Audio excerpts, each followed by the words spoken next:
mistaken. I believe in peace, but I won't be taken. I will not submit to authoritative man. I'm ready to die, but not for love. See the signs appear.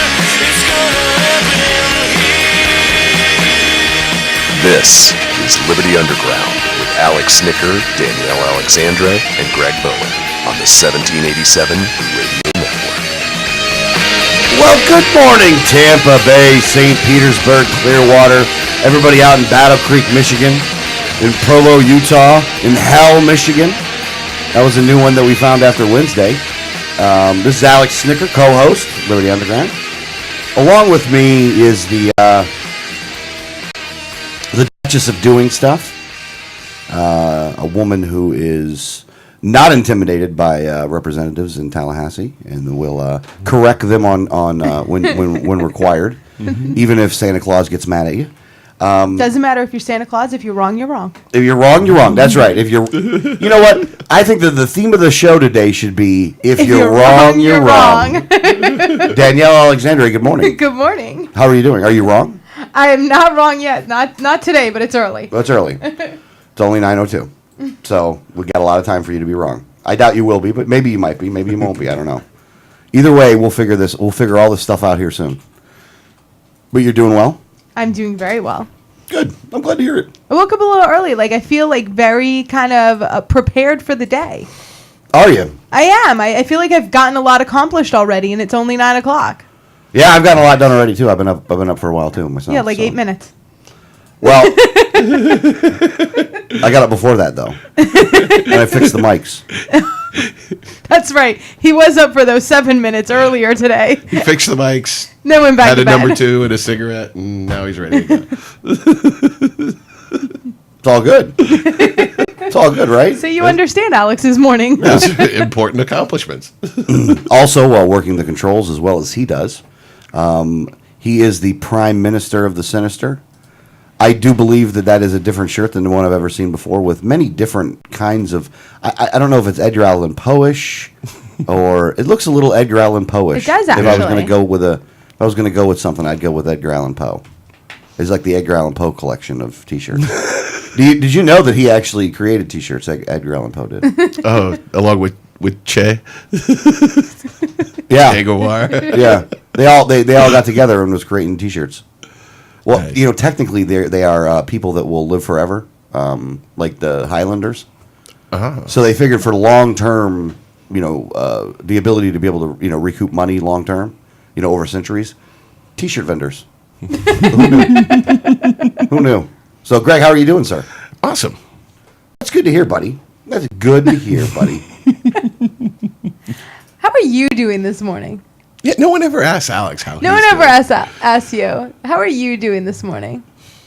I'm all right. I stayed up pretty late. I was conflicted and kind of sat and thought about things. And I do realize one thing, though, is that, you know what my problem is? Sometimes when it comes to pop culture things, that I am not on the front edge of that. I am on the tail end of pop culture things. Yes. But I still like finding out about these things later on because it's kind of fun. And I love Ron Swanson. I can't believe they actually put that guy on the TV. And I think they're doing it to try to diminish libertarians, and I think it's backfiring. Yeah. Because I've watched him, and he's been pretty damn good. I mean, it is funny. It is very funny what this guy has said. So, there can only be one Snorg T. Sorry, I love getting messages like that. Thank you, Steven. I do. I love getting messages while we're on air that I Yeah. know people are listening and they're messaging and stuff. Yeah. We can't actually see the chat in YouTube. So if you actually want to chat with any of us, you have to do it on Facebook. That's how we chat with each other during the show for technical things going on. Yeah. You ever watch Parks and Recreation? I have times only because I saw clips of Ron Swanson on YouTube, and I was like, oh, I got to catch the show. The rest of the show is all right, but it just doesn't really keep me entertained that way. I actually would like for them to make a new show called Ron Swanson, where it's only Yeah, Ron just do a the spin-off whole of him. time put 2 other characters or 3 other characters on there, but Ron's in the camera and has like at least 60% of the speaking time. If you were to do that, I think you might get me, because it is just funny. I love the one where he sits down with the girl. Like, the girl comes in, like, doing a class project or whatever, and he sits down with her, and he's like, let me tell you about what government is. Here's your sandwich. You should be able to, here's your lunch. You should be able to eat all the lunch you want. Well, here's the government taking half. And he eats half her sandwich right there on the spot. Now, this is the part that they're trying to diminish him for, is that then he gives her a Claymore mine. You never should give a kid a Claymore mine, just for the record. I don't think there's a libertarian out there that would give a kid a Claymore mine. So I think that was an inaccurate representation of what Ron Swanson would actually want to do there. Well, any other libertarian would want to do. Yeah, or any libertarian for that matter would want to do. But the little girl's report was awesome. Why does government matter? And she put it doesn't. So I do love that one very much. So I thought it was very beautiful.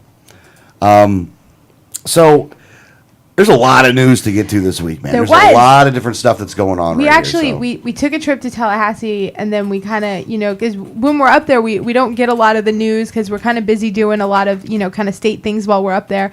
But on the way back, I started actually reading news, and so much had happened. So we have really a lot of stuff to kind of get into. And obviously, the first thing that has now been, on everybody's mind and everyone's been talking about is the shooting at Fort Hood that took place on Wednesday. Another shooting. Yeah, this is actually the second shooting at Fort Hood. Now, this person who perpetrated this shooting actually did end up ending his own life. So we will not be seeing the trial and all that. He ended his own life, or he was killed?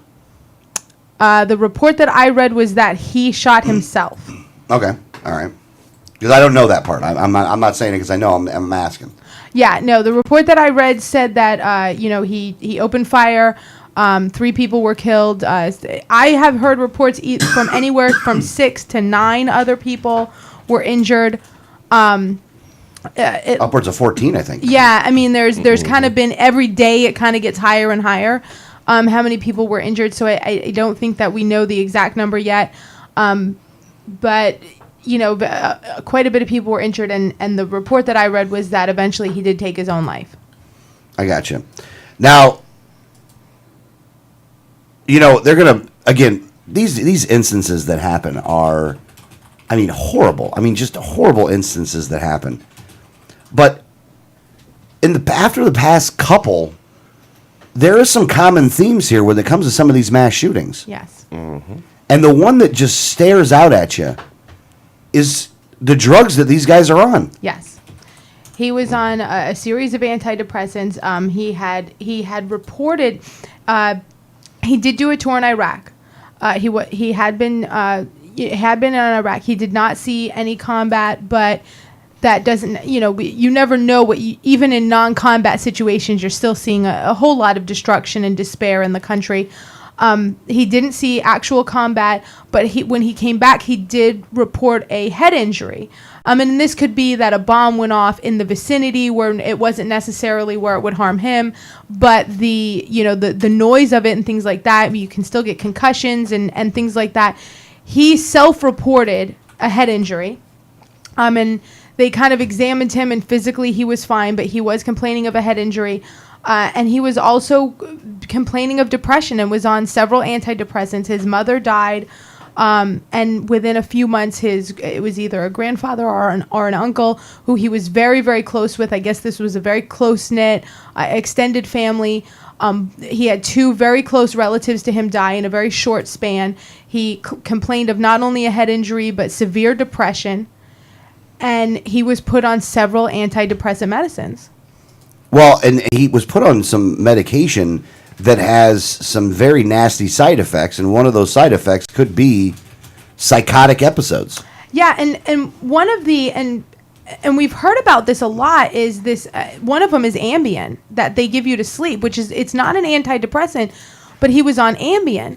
Ambien has been known in certain cases to actually have where the person is still kind of in a sleep mode, but their eyes are open, but they feel like they're almost in a bad situation, and there's been very aggressive behavior, almost violent behavior by some people on Ambien. There's been people who report, driving around town and come back. They're sitting in the car asleep. They have no idea how they got in there.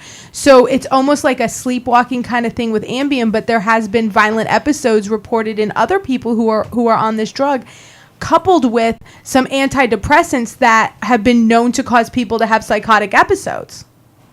Yeah. I mean, now again, if you've watched any of the drug commercials at all, they literally are spending the next 30. It's a 30-second commercial.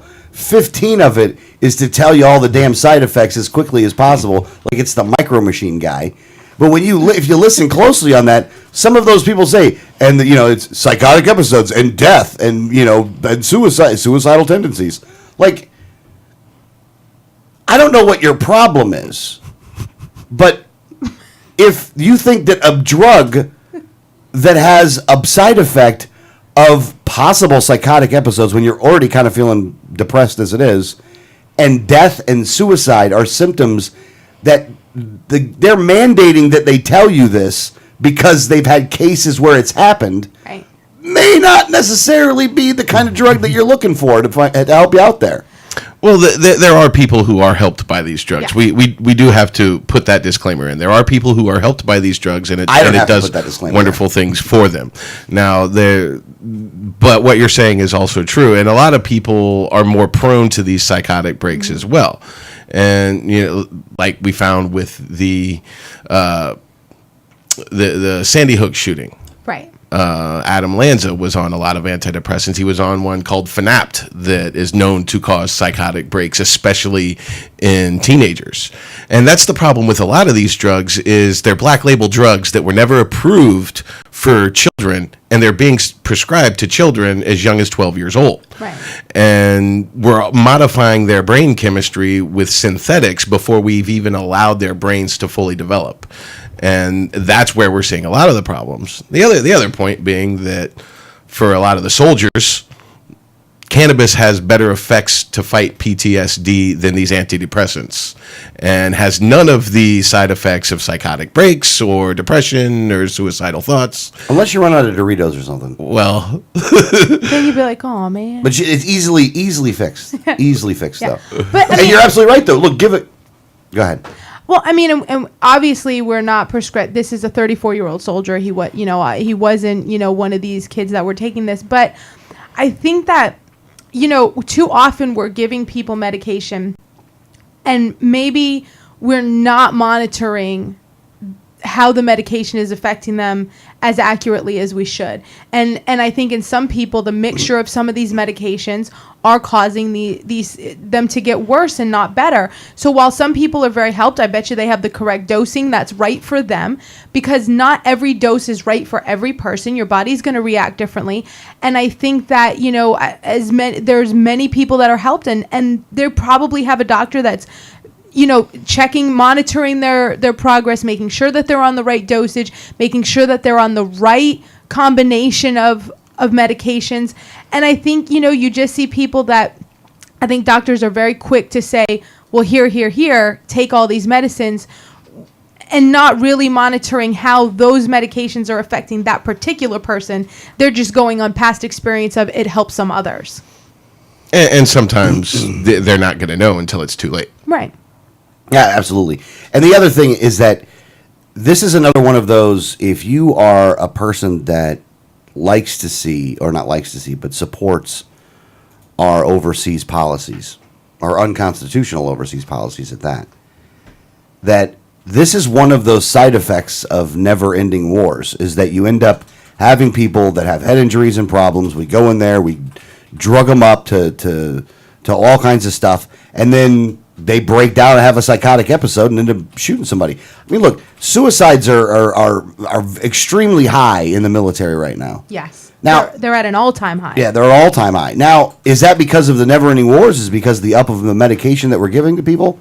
I think it's probably a combination of both. And one kind of feeds the other. Well, one feeds the other, not the other way around, but one of them will feed the other. Going overseas all the time feeds into that part. Because this guy only went over there like once or twice. I mean, you have people going over there like 14 times at a clip. You know what I mean? And The other thing is that because of the advancement in armor technology, a lot more of our people survive when they get blown up, but they don't survive 100%. They're missing arms, they're missing legs. That's going to up the suicide rate. I mean, be a guy that, lost both of your legs over there and see how you feel coming back over here. Mm-hmm. There's so many different levels of problems with this. And the first one is that you had a very sick person that went around and did that. The other thing is, can we stop making military bases gun-free zones? I mean, look, if we give these people weapons, let's give it to them when they're on the base. If there's anybody that we can trust with the guns, isn't it our active duty soldiers that are supposed to be armed and ready? Right. Yeah. I mean, I understand, some people are paranoid and want to make a school a gun-free zone. Okay, I don't agree with it, but I understand it. At least it makes sense. There's some logic to that. Yeah, there's a way you can get me to understand that, but I don't agree with it. I can understand it. It just makes no sense. I can't understand it. Why are the soldiers not armed? Why our soldiers can't have a weapon when you're sending them off to? I mean, they're okay when you send them off to another country with a weapon. You're all right with all that, but they can't be at home protecting themselves. Oh no, it is like that. Look, if you have your own personal weapons, in some places you live on base housing, you got to turn them into the armory. Like you don't even get to keep them in your house. They're here, and again, I'm kind of playing devil's advocate with the philosophy here, but here's their behind it, I think, is that one, they're a military base, and two, they have armed guards, 40, 50 miles long. I mean, well, not all of them are 40, 50 miles, but they're long enough to where it's going to take 10 minutes. If you call the cops, it's going to take 10 minutes for the cops to get there. Yeah, and I am reading what they're reporting now is that he killed 3 soldiers, wounded 16. 3 of the 16 were wounded critically. He was confronted by military police. He put his arms up at first, but then reached for his pistol. Military police did draw their guns, but in the end, Lopez did put the pistol to his head and killed himself. Yeah. But this was someone who was a mentally unstable person, and everyone keeps going on, well, we need to do, you always hear the left saying, well, we need to do something about guns. And then, now you're even starting to hear people on the right saying, well, we have to do something. Yeah. Quit giving people those stupid drugs, man. And I think the bigger issue to address is the mental health issue. And not the guns didn't kill anyone. A mentally unstable person did. In every single case, it was a mentally unstable person. We need to be looking at our mental health care system and starting to fix that, because that system is either not helping people or producing people who are killing people. Yeah. Again, it's not like this guy didn't report problems. He went in himself. He self-checked in. And this is what he gets. Right. Is that you guys put him on some stuff that ended up making him psychotic even more than he was, and he goes on a killing spree. I'm blaming the psychiatrist on this one. I'm blaming whoever gave him the drugs that are doing this. I mean, let's call a spade here.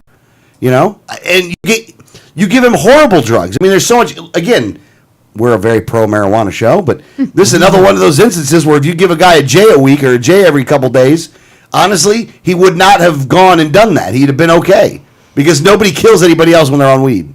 Just saying. I have yet to hear of a cannabis-related incident.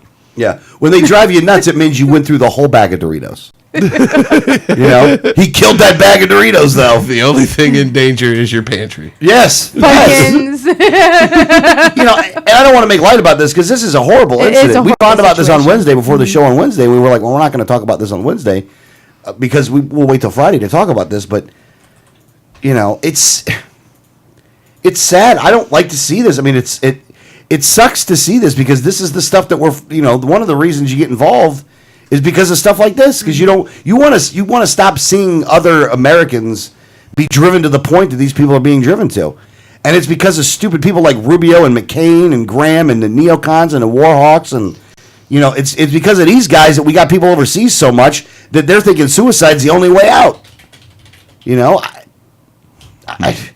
and then we give them drugs where one of the side effects is psychotic behavior. And I wonder why this happens. It's the gun. It's got to be the gun. The gun's evil. It's the gun. The gun's a tool. All right? The gun's a tool. And for you gun-grabbing people to want to use this incident to stand on the backs of dead soldiers, I mean, in all seriousness, you're going to hell.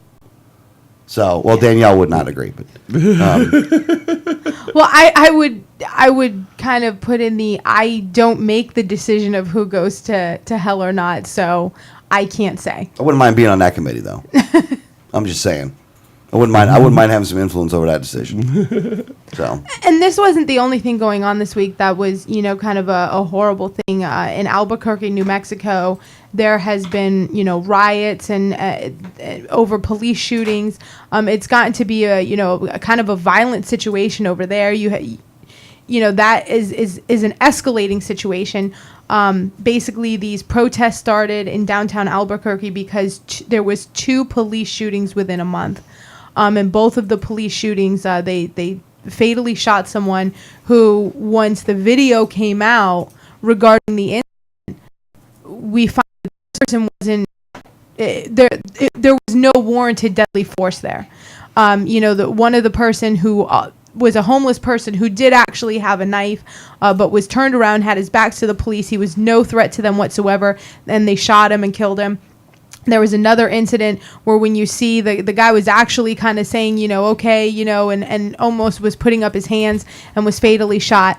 So, and this all happened within about 30 days of each other.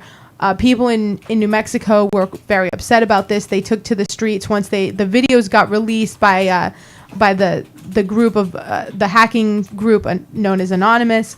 And they took to the streets and protested. Now, the protests, there's kind of one report that says that they were very peaceful protests, that nobody was really doing anything, that the police came and basically told them that they had to leave. Basically said, you have to disperse, you have to leave.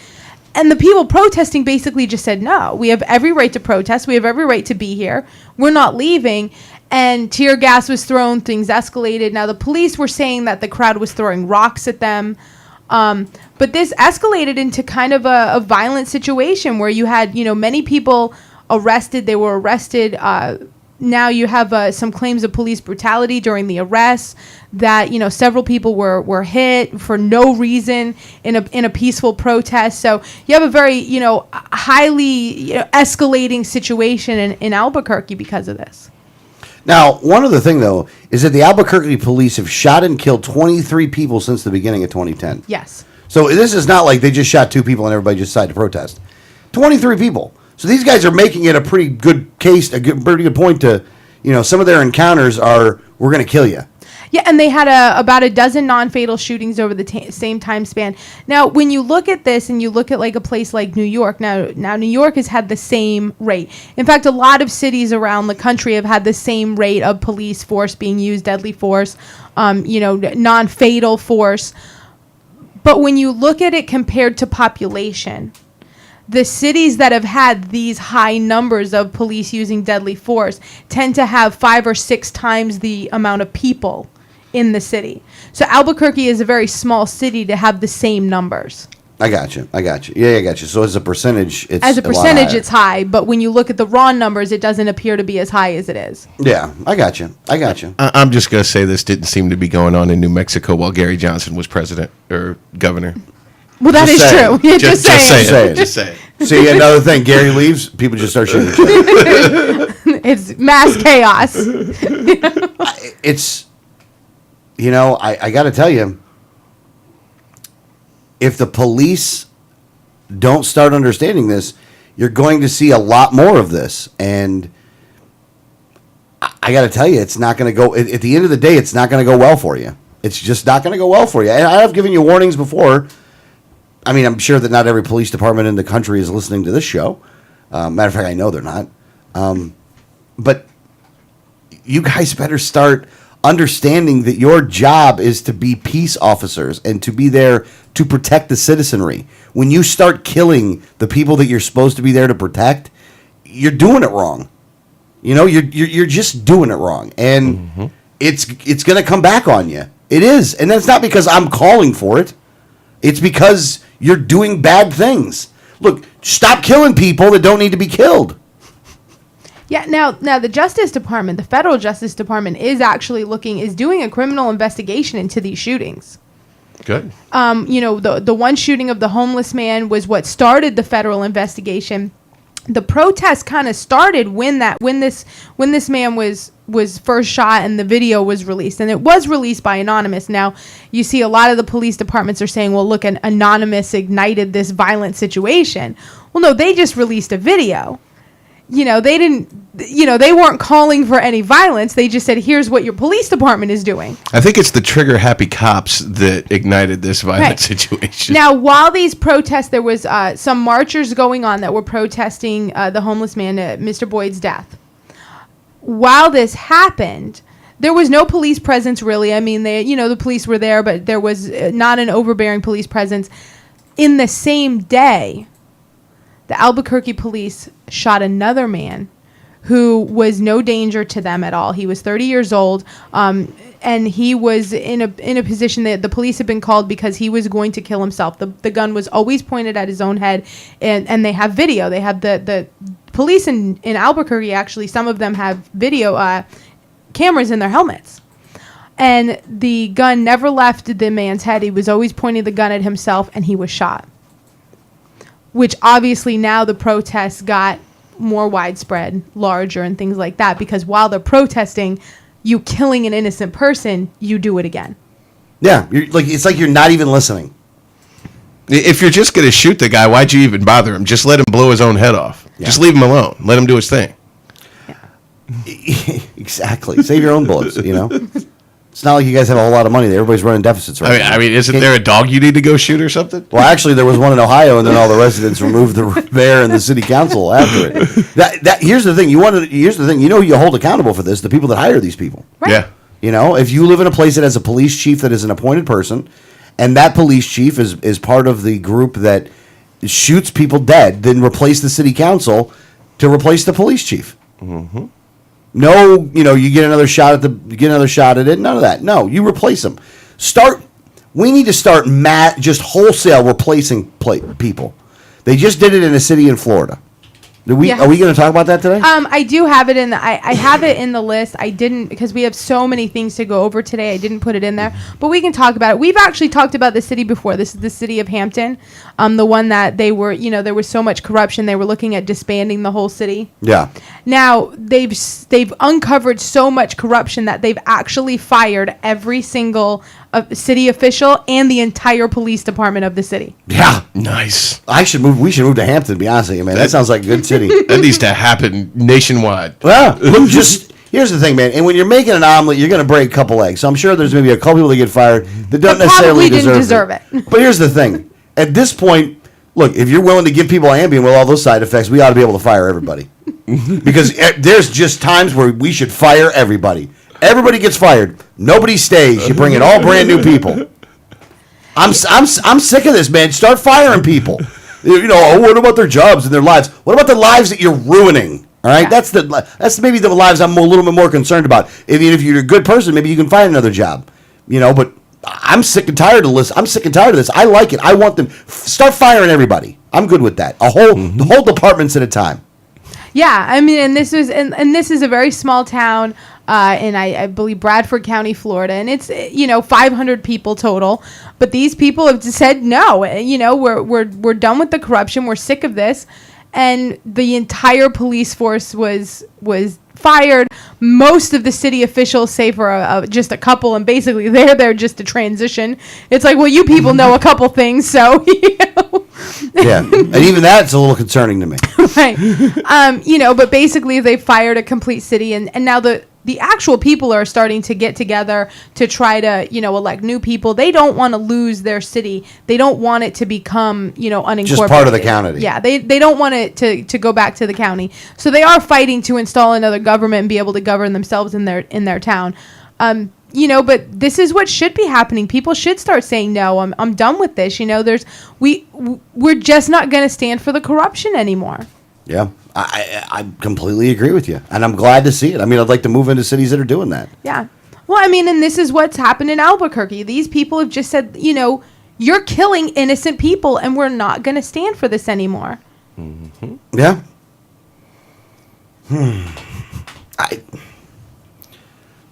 That's unbelievable, man. It really is. It just irks me all day long that this is what's going on. But it's nice to see, though. The good news is that you have a city that says, you know what? We don't like the corruption. You're all fired. Right. Yep. Yeah. Get out. I do Get like out. that. Yeah. Get out.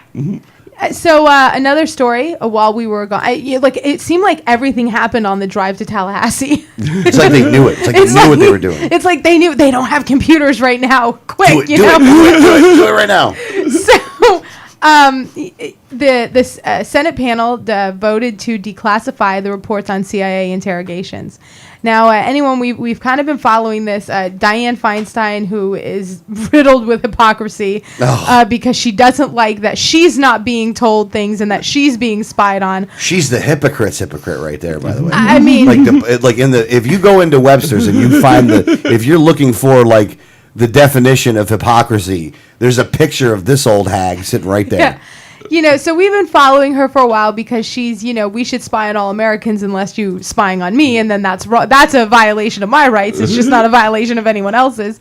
But she's kind of been a little hypocritical on the NSA. Little. Also, now she chairs the U.S. Senate Intelligence Committee, and she's been very upset that she hasn't been being told things by the CIA. Now, she likes that you don't get told things by the CIA. Yeah. She's all about there is no transparency of government to the people, but she feels that because she's part of the government, there should be no secrets from her. Yeah. And that's basically what's happened here. And now her committee has voted 11-3 to declassify all of these reports. It's actually a 6,200-page report on these I forget what they call them, enhanced interrogation. Yeah. Yeah. It exposes all the stuff that happened during the Bush administration and also the Obama administration. And also the Obama administration. This has gone on for quite a while. So this kind of details the waterboarding and, sleep deprivation and all of the things that they were doing in these enhanced interrogation methods as they were trying to, fight terror attacks after 9/11. Now, here's the thing. I agree that this should be declassified. I actually So do. I do agree that it should be declassified. Mm-hmm. What irks me here, well, there's a couple things that irk me here, but one of the things that irks me is Feinstein's only doing this because she feels slighted. Mm-hmm. Yeah. Not for some, not standing honorable up reason. for the people or anything. She ain't standing up for the people. She has disdain for the people, but she did get this done because she's the head of the committee, and the Democrats are in charge of the Senate. Now there were three no votes on this. They were all Republicans. So Shocker. Yeah, and here's the three: Dan Coates of Indiana, Marco Rubio of Florida, chicken hawk, and James Risch of Idaho. And in a joint statement, Rubio and Risch called the report one-sided and partisan and said its release could endanger Americans overseas and risk U.S. relations with other countries. Hey, here's what actually hurt the relations with other countries there, Rubio, you scumbag. We were doing it. Right. That's the problem. I know that you would like to go, well, the fact that we're going to put this out is going to be hard for America, for people overseas. No. Our enemies already know we did this. They're already getting us back for this crap that you authorized, you chicken hawk scumbag. So, I am a little angry today. I guess I don't know why I listen to NPR. I got to tell you. I'm hearing you now. You see the hypocrisy. I'm feeling you here. Okay. Hey, look, just because I'm not mandating everybody to listen to NPR, by the way. No. And we'll get into that story in the second hour, and we'll talk about why that's important. Sorry about that. But no, I digress. And here's the thing: is what, and they always tend to do this. Like when a new secret comes out, it's like, well, we can't release that because it's going to hurt our relationship. No, the fact that you're doing it hurt. Yeah. That's the thing. We shouldn't have to keep anything that we're doing a secret. Like if we're supposed to be that beacon of liberty, shining its light, Shining city on the hill. Yeah. 1,000 points of light. Right. Then we shouldn't have to keep anything a secret because we should be the standard bearer for doing what's right. Yeah. Again, we should be leading in the world by example. Well, American exceptionalism, in my opinion, is that you lead by example and show other countries how to do it, not go in there and force. And besides, we help countries that advocate for socialism and communism anyway. And that's how they set it up. And we're okay with that over there. Matter of fact, we're okay with it over here too, but that's a whole different story. Well, and here's the thing is, when they all say, Greg's fault. we talk about this, how we're bringing democracy to the world. And, you got the world saying, no, we're bringing freedom. We're bringing freedom and liberty to the world. And you have all these countries around the world going, no, we don't want it. Well, if we're the example and we have to keep all these things hidden because we do all these bad things, I wouldn't want it either. When you go, well, yeah, we got a really bad government, guys, here. You think we should do what America does? And they go, well, the Americans, they got all these secrets. They're doing horrible things, too. And, I guess it's not much better. We'll just live with our crap. Well, a lot of those... Look at what happened in Iceland. That's another story that you never hear about in Iceland. When the financial collapse happens, they go, well, who's to blame for this? The bankers. They threw them in jail. You know what I mean? Yeah. They said, we're not paying back the debt. We'll start over. They started clean, and they've been recovering phenomenally ever since. Yeah, now what they've done in Iceland should be the standard bearer of what other countries Like are other doing. countries, here's the thing. We should have seen that in the American press, and then what would have happened is we would have tried to do the same thing. However, it got blacked out here. Right. Well, it got blacked out pretty much everywhere. Yeah, thank God for alternative media. You never even known about it. Mm-hmm. But and that should be, what we should be doing. Hold on, one other thing, because I got to bring it back to Feinstein here. Is this the same chickie that said that the First Amendment doesn't actually apply to everybody?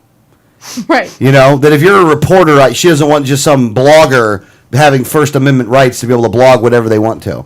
You know what I mean? That you don't get protections unless you're part of the, big media industrial complex. So, it's another thing when you're watching this. Again, we're looking at these stories. There are no good guys in these stories. Dianne Feinstein is not a good person for doing this. She's a jaded bitch, is what she is. And she got mad, so she's going to release this report because she's jaded, because she was wronged. Now, the only thing that is the problem here is that what she's mad about is the same thing that we're mad about. The difference is, I think that they're right, that they shouldn't be able to spy on her, and she thinks it's okay that they spy on me. Right. Because I'm willing to give that freedom to everybody. She wants to save it for a few. Elitist scumbags. That's what Dianne Feinstein is, and that's why these people, even when they do something that's good, deserve absolutely no quarter whatsoever. None. Zero. There's no good job, pat on the back. You're a despicable person for the reasons that you're going about doing this anyway, and you should be removed from office, and you should be thrown in jail along with most of the people that are up there right now. Yeah. Now, there was one Republican that did vote to declassify this, and this is a Georgia Republican Senator Saxby Chambliss, and he's the panel's vice chairman. Now, he said he did vote to declassify the information. He said it's time to get it behind us and allow the public to make up its own mind. So he actually did want this out to the public, and as much as I don't like him on most of his votes, I will give him credit on that one. Look, I give him credit on the vote, kinda, but even here's the thing. These people have done so much wrong up there, and they have continued to do it. And the arrogance that these people have, we're not getting into the Tallahassee story just yet. No. But here's the thing: don't believe a word I say. Don't believe me at all. Do me a favor: go take a day off of work. You don't got to drive all the way to Washington. We'll get into it the next hour. All right, let's get into it the next hour. But I'm going to tell you, you're going to be able to figure this stuff out for yourself here, and I'm going to give you a very easy way to do it. All I'm saying. And after that, you might be more bitter than I am. It's possible. It's starting to happen. It is. You're damn right it's starting to happen. Now, some other things that happened, especially we're talking about foreign policy and things like that. The House did send a Ukraine sanctions. It's sanctions and aid. So the House did actually approve that this week. It did go to Obama. Now, the Senate approved it last week. And the Senate, and this is not only aid to the Ukraine, but also sanctions for Russia. And it was passed in the Senate unanimously. Now, it was done by voice vote. It wasn't a roll call, so you don't get to see everyone's names with the yay. Oh, so we can't hold them accountable. Because it was a voice vote. But when they say all in favor, say aye, and then they say all opposed, say nay, no one said nay, so you can say that everyone said aye. So this did pass unanimously by voice vote in the Senate, which means the savior of all saviors, Rand Paul, also did vote to send aid and sanctions for the situation going on in the Ukraine. Everybody did. Everybody. That's what unanimous means. Everybody. Yeah, in case you didn't know, it does mean everybody. It does mean everyone. That includes Ted Cruz, Rand Paul, all of them. Mike Lee, all of them. Now, did you happen to have did you have the who voted in the House, yay and nay? There was 34 nay votes in the House. I haven't seen. I didn't pull the roll call vote on that because it's only 34. It wasn't very many people. I'm gonna try to find this. You're gonna try to find the roll call? I'm gonna try to find it real quick. I'm gonna try to find the roll call on this one. I want to know who voted for this and who didn't. Yeah, no, this would be a $1 billion, basically a loan to the Ukraine. They call it a loan, although, like the entire world owes everybody. The entire world is in debt, billions of dollars. So I don't know how much of this loan is ever going to be paid back. But this is a $1 billion aid package to the Ukraine. It also puts sanctions over Russia. There's a lot of things going on. There's a lot of trade issues going on now with Russia that kind of had some big implications for the economy as well. Did you pull the roll call? I got it. I got the roll call now. I got the roll call. So let's go with what do you want to do? You want to go Florida first? Yeah, let's do Florida. All right, let me see. A, B, C, D, E, F. Is that where it is? Where is it? Where's Florida? Boy, California's got a lot of senators. All right, so here we go. We're going down the list of Florida. And, wow, okay, there's a couple. How does California have a lot of senators? Doesn't every state representatives. have I'm two? sorry, Yeah, representatives. every state has two. I'm sorry, representatives. All right, so Miller was a yes in 1. Sutherland was a yes in 2. Yoho was a no in 3. Crenshaw was yay. Corinne Brown was yay. Ron DeSantis yay. John Micah yay. Bill Posey no again. Yeah. Very common theme with Bill Posey. Has all of a sudden Posey gotten like a conscience? No, he's been good for a while. Posey's been actually pretty good for a while. Alan Grayson was a nay.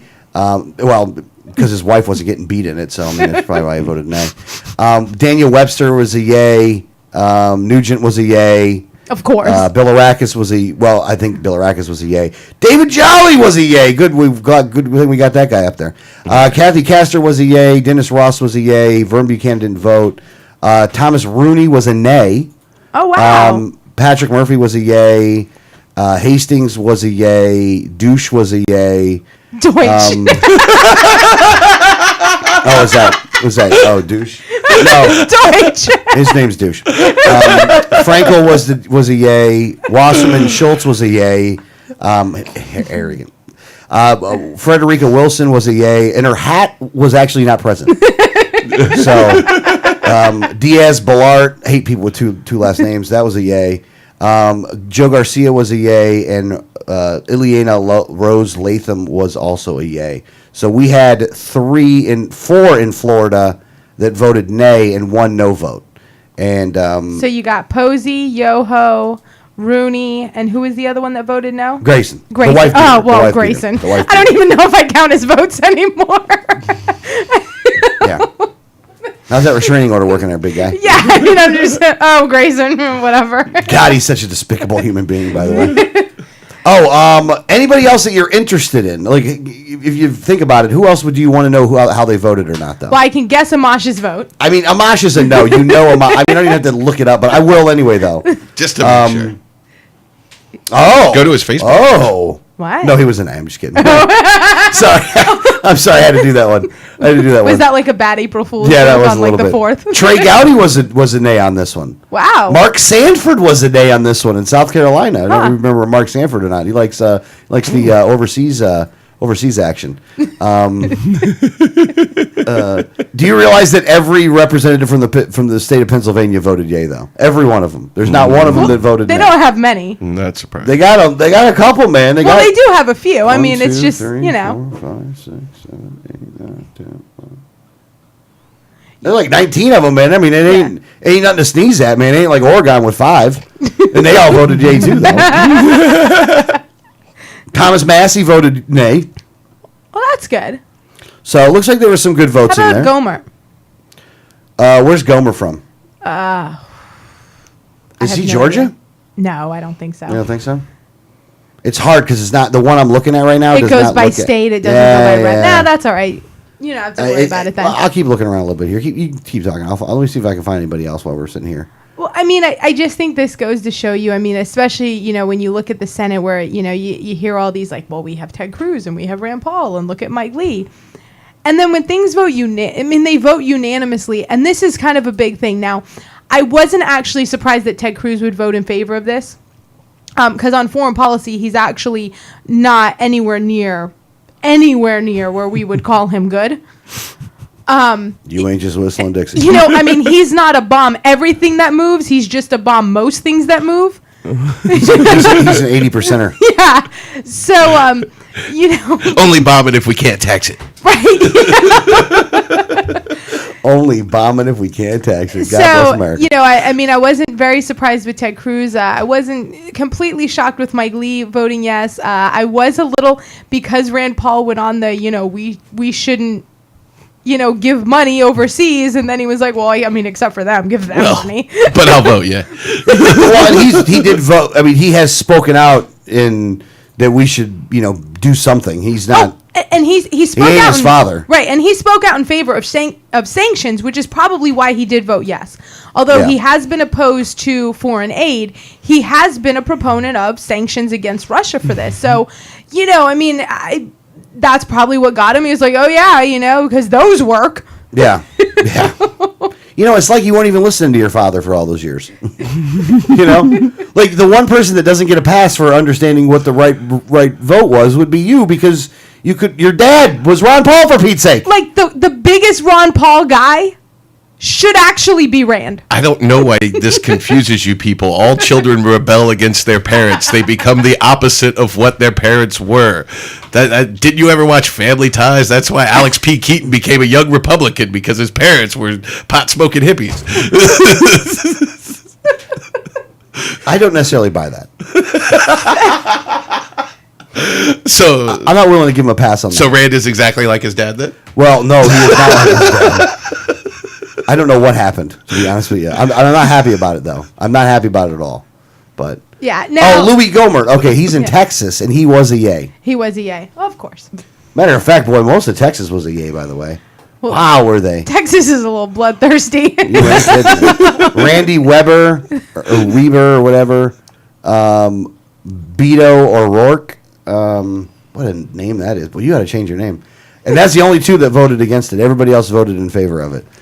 Wow. And one Democrat, one Republican. Everybody else, it goes right down. Again, this is one of those nonpartisan issues or bipartisan issues. You know, everybody likes it. When it comes to giving money to Ukraine, everybody seems to agree. Let's give them And some money. sanctioning Russia. Yeah, and sanctioning Russia. Yeah, Yes. because the Cold War's still going on. Oh, Paul Ryan voted, yeah. I wonder how it's going to help for the deficit, but you know, we want to balance that budget in 10 years. Sure you do, guy. Sure you do. When you're voting for this stuff, I can understand. I can see your commitment to the cause. Yeah, I mean, and you know, and you have it, David Jolly, the newly elected representative in Pinellas County. He was a yay. Awesome. Hell yeah, he was a yay. What I don't understand is the Republicans who fight so hard against aid for Americans but have no problem voting for it for other countries. You know, It's because of you, Dad. yeah, I mean, I don't get it. You know, you're the first one to write a check to any other country in the world, but, you know, we got to, you know, stop those people on welfare. Yeah, I mean, it's fine if your philosophy is that you don't like giving government money to people to help them, then whatever, that's fine. But can you at least be consistent with it? Right. And if you're gonna break it, give it to the people who actually paid those freaking taxes. Now, and You're right. we were talking about, you know, Rand Paul and all that. Hold on, before you get into that story, I want to bring something up. Okay. It's been brought to my attention that I am acting in a very hypocritical manner. And I'm going to resolve this right now because I was unaware of this. You got to understand, if you're looking at the camera right now, what you will see a hat that I wear. Now, I've had this hat, or one like it, for over a decade. Maybe even longer than that. Longer. Probably even longer than that. I've had this hat for a long time. One of my most favorite hats in the whole world. But you know what, though?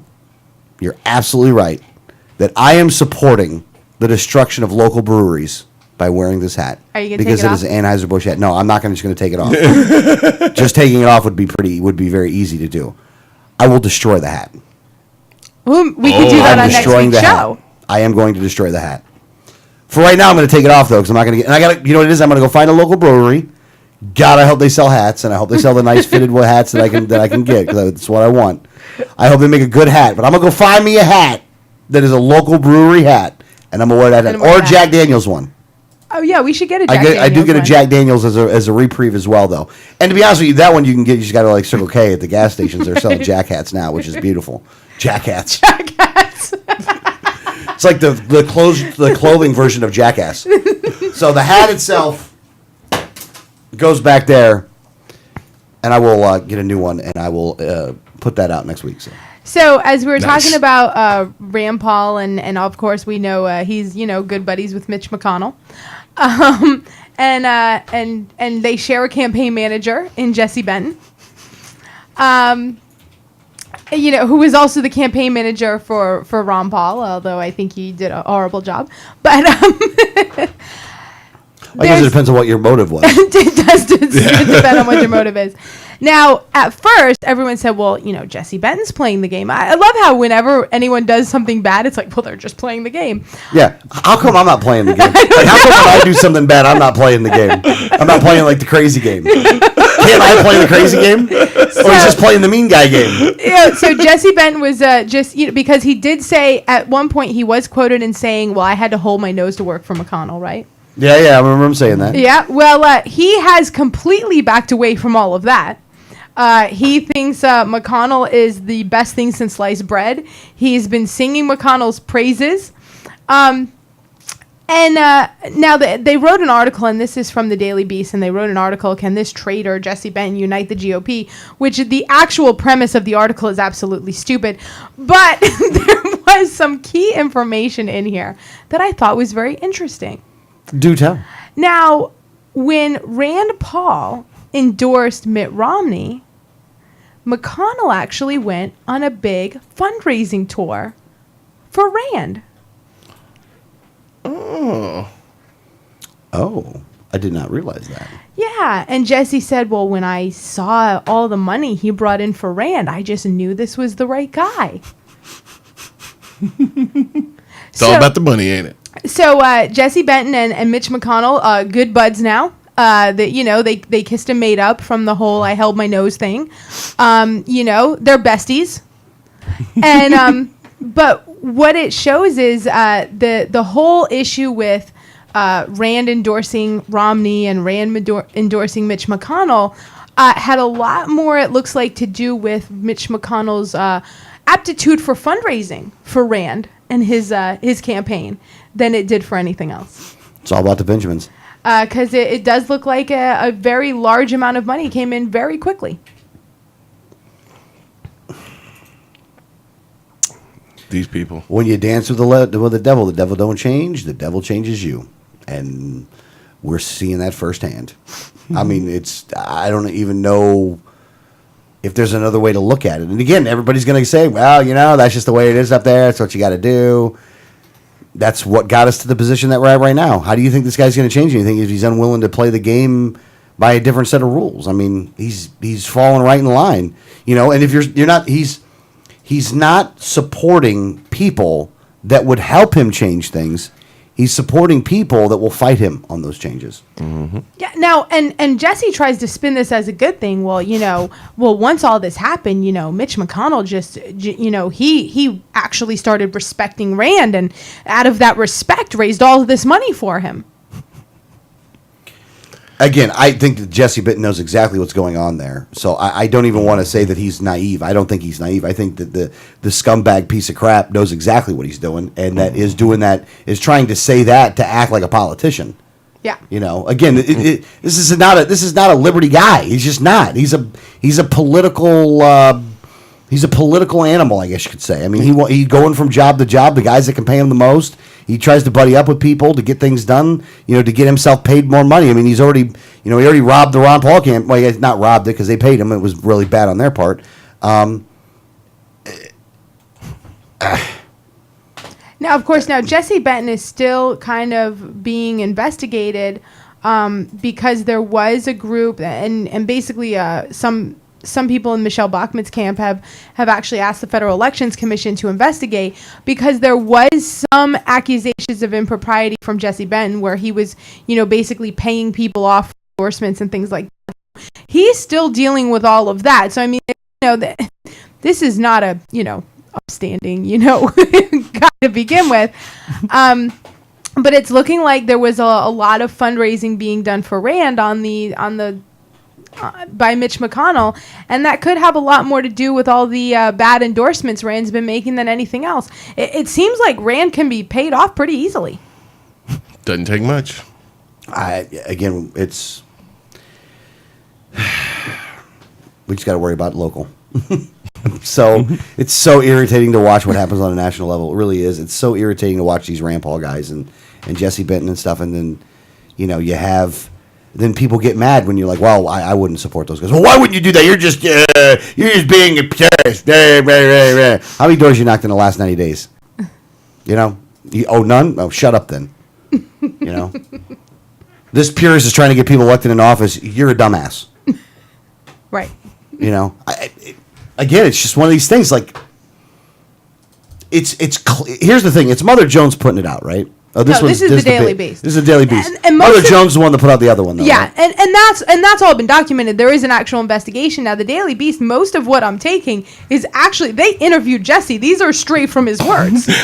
Like it's not like they're spinning something. These are his quotes. Yeah. What a dink. And again, even in Kentucky, for that Senate race. There is another guy that's not Mitch McConnell that's in that race. Another person. Matt Bevin. It's despicable that Rand would have endorsed McConnell. It was done because of the money, and if somebody's willing to do that because of the money, what else are they willing to do? And you can go, well, he's not going to change his votes. He's going to vote the right way. How the hell do you know that? How the hell do you know that? Because have these votes mattered? What, like voting yay on sanctions and aid? Again, I don't even think that's a McConnell thing. He just believes in that stuff. I mean, he's just he's got a little bit of neocon in him for that reason, I guess you could say. I mean, he's not full on neocon, but again, you got a little bit in you if you're gonna play in this stupid game. I don't know how people can't understand how I'm upset. I don't understand it. I don't understand it. I don't understand how you think I would be supportive of these actions. They fly in the face. Look, if I was okay with that, then I should get out of what I'm doing right now because it would go against everything these guys believed. One thing we were supposed to agree on was principle. Well, and I see that is not something that we agree on. Not even close. Not even remotely. No. It's not even a little bit we don't agree. And you know what it is? I'm not a Republican. You guys are. And that's perfectly fine if that's what you want to be. Just let us use the word libertarian because you guys don't deserve having the word. You shouldn't. You're confusing the voter. And you're doing it on purpose. Right. Because you don't want to live with the moniker of Republican. You want to be able to use the moniker of libertarian while you choose to be a Republican. And then you wonder why people like me would be upset about this. Wonder why people like me would not be caught dead at your summits now. At your little Republican fests. Because this is what you've done. You claim to be against something and yet support the very thing that you claim to be against almost instantly. It's like you're trying to be insulting. It's like you're doing it on purpose. It's like you're doing it to piss me off. It's all about you, Alex. It might be. You specifically. I know it's not me specifically. I know it's not me specifically. Let me just go ahead and say it right now. I know it's not me specifically. Well, it might be. It just irks me to no end that this is what we're dealing with, man. It's a conspiracy to get Alex to break more microphones. That's what it is. It was all started by the Shure Microphone Corporation in an attempt to increase sales. This whole thing is from the microphone company, right? There might be something to that. I want you to check that out.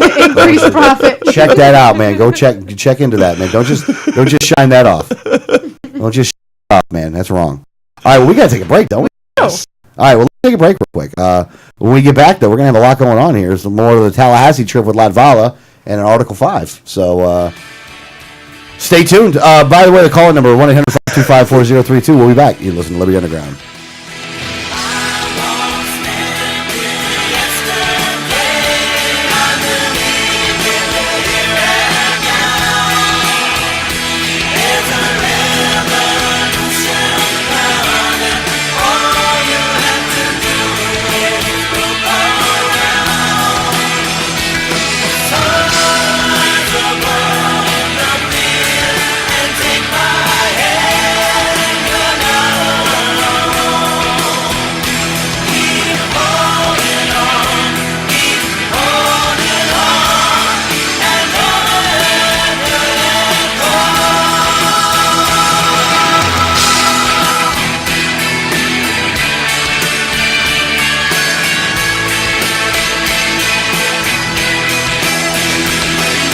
The Libertarian Party of Florida is excited to announce the 2014 State Convention. Join libertarians and friends from across the Sunshine State to hear great speakers including 2016 presidential candidate Darrell W. Perry, the chair of the National LP Jeffrey Neal, plus Donald Belanti, George Phillies, Wes Benedict, Tony Stiles, and more. Be sure to reserve your seat early for the banquet Saturday evening with keynote speaker Judge Jim Gray. Jim Gray, the former judge of the California Superior Court and author of Why Our Drug Laws Are Failed, was Gary Johnson's 2012 presidential running mate. Arrive early to mix and mingle with friends at the Friday Night Social. All special events are open to the public, so even if you're not a registered libertarian, you are welcome to attend. The convention dates are approaching fast. Join us in Tampa Bay, May 16th through the 18th. Go to lpf2014.org to get your tickets today. Hi, this is Gary Johnson, and you're listening to the 1787 Radio Network. Facts about the red light cameras. Fact, you are guilty until proven innocent. The Fifth Amendment to the U.S. Constitution grants you the presumption of innocence. Fact, red light cameras cause accidents. Accidents are up on an average of 40% at intersection with cameras. Fact, cameras punish technical foul violations. Over 80% of tickets are written when the red light is on, under 1/2 second. Join the fight at www.banthecams.org. www.banthecams.org.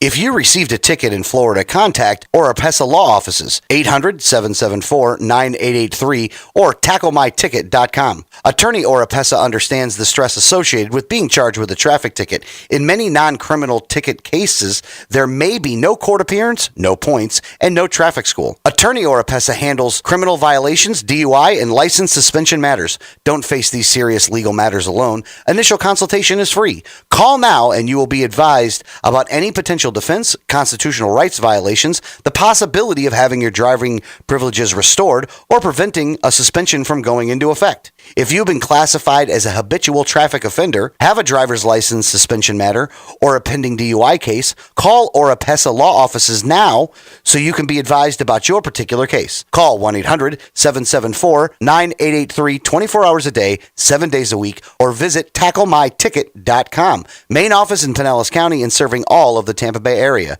Find out more at tacklemyticket.com. Mention Liberty Underground and get 25% off. Liberty starts with a like. Facebook.com/Liberty Underground. You know Going Postal offers shipping with UPS, FedEx, and DHL International, and they're a full-service post office. And Going Postal is not just your one-stop shop for shipping. They offer copying, laminating, faxing, packaging, and they even have a notary public service. Visit our friends at Going Postal at the following convenient locations: Palm Harbor at the corner of Tampa Road and County Road 1 in the Sweet Bay Plaza, St. Pete on 66th Street, just south of Tyrone Boulevard near Publix, and be sure to visit their newest location at 35595 US 19 North at Alderman Road next to Publix in Palm Harbor. When the unthinkable happens, it doesn't matter if you save money in 15 minutes. It doesn't matter if your neighbor has the same insurance you do. In this moment, what matters is the quality of your independent agent and the company that stands behind them. Auto Owners Insurance has been recognized as highest in customer satisfaction with the auto insurance claims experience 5 years in a row by J.D. Power and Associates. For award information, go to jdpower.com. Call Row Insurance in Newport Richey today at 727-376-0030.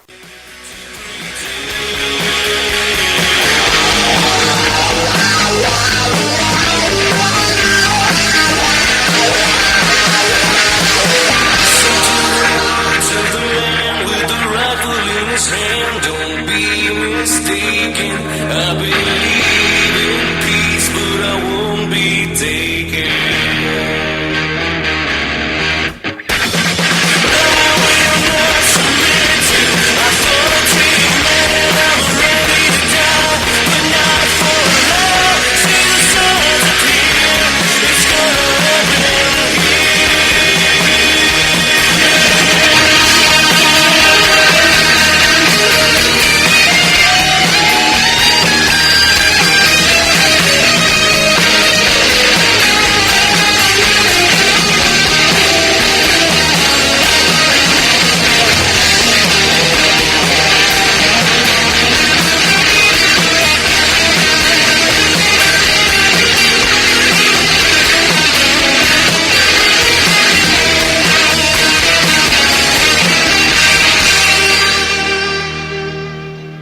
This is Liberty Underground with Alex Snicker, Danielle Alexandra, and Greg Bowen on the 1787 Radio Network.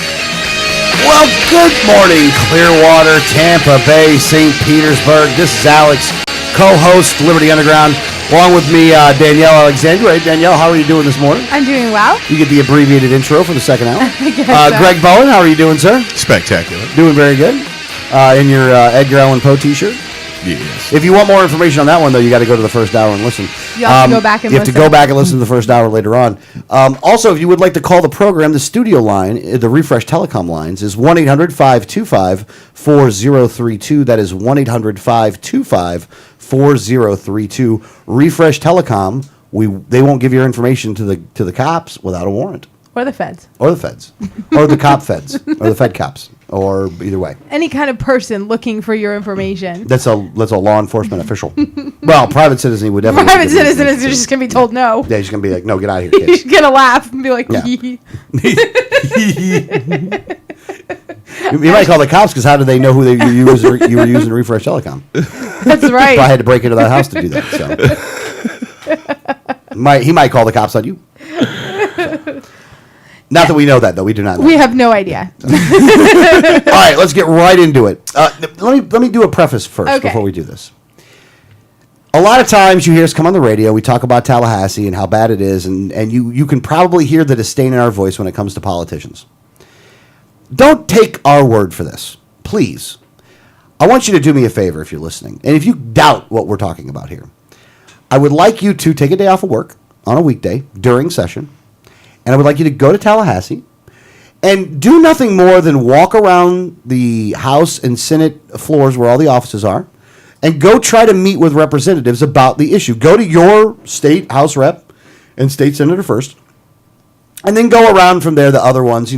Make sure you know some stuff before you go there. Right, because the key thing is to know what you're, like, really, really know what you're going in. Yeah, there what you're for. doing. But Danielle, why don't you give us the story about the latest trip to Tallahassee? Yeah, well, I was in Tallahassee this week. We're actually fighting the SB 130, which is the changes to stand your ground. So anyone who would like to see the 23-page analysis of the changes to stand your ground, me and John Hallman spent about a week and a half researching, talking to experts, judges, and prosecutors, and every person that we could that was an expert in the field, looking through, the entire bill, taking it line by line, and really breaking down what these changes would be and some of the unintended consequences of the changes.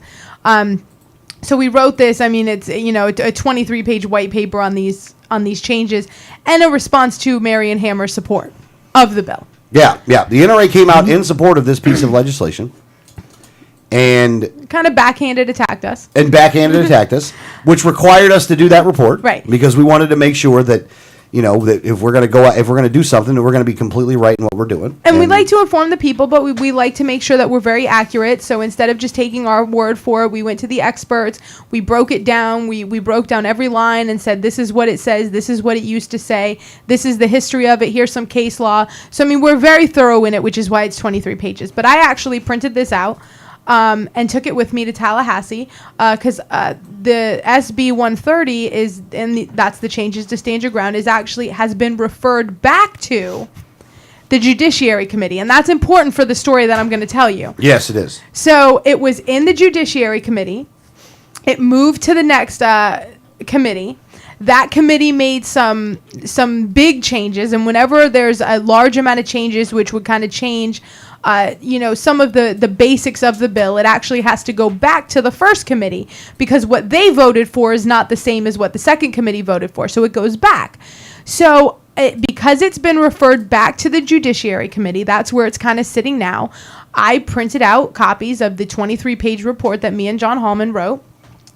And I went to all of the senators that sit on the Judiciary Committee. Yeah, because those are the people voting on it next. Right. They have already seen this bill once.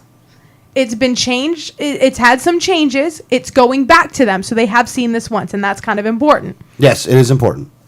So while I was going up there... Who were you up there with? Well, and that's what I'm getting into. While I was up there... Oh, my bad. Adrian and Jim Berkowitz was actually on the way back from some some campaign events, a little campaign tour in Panama City.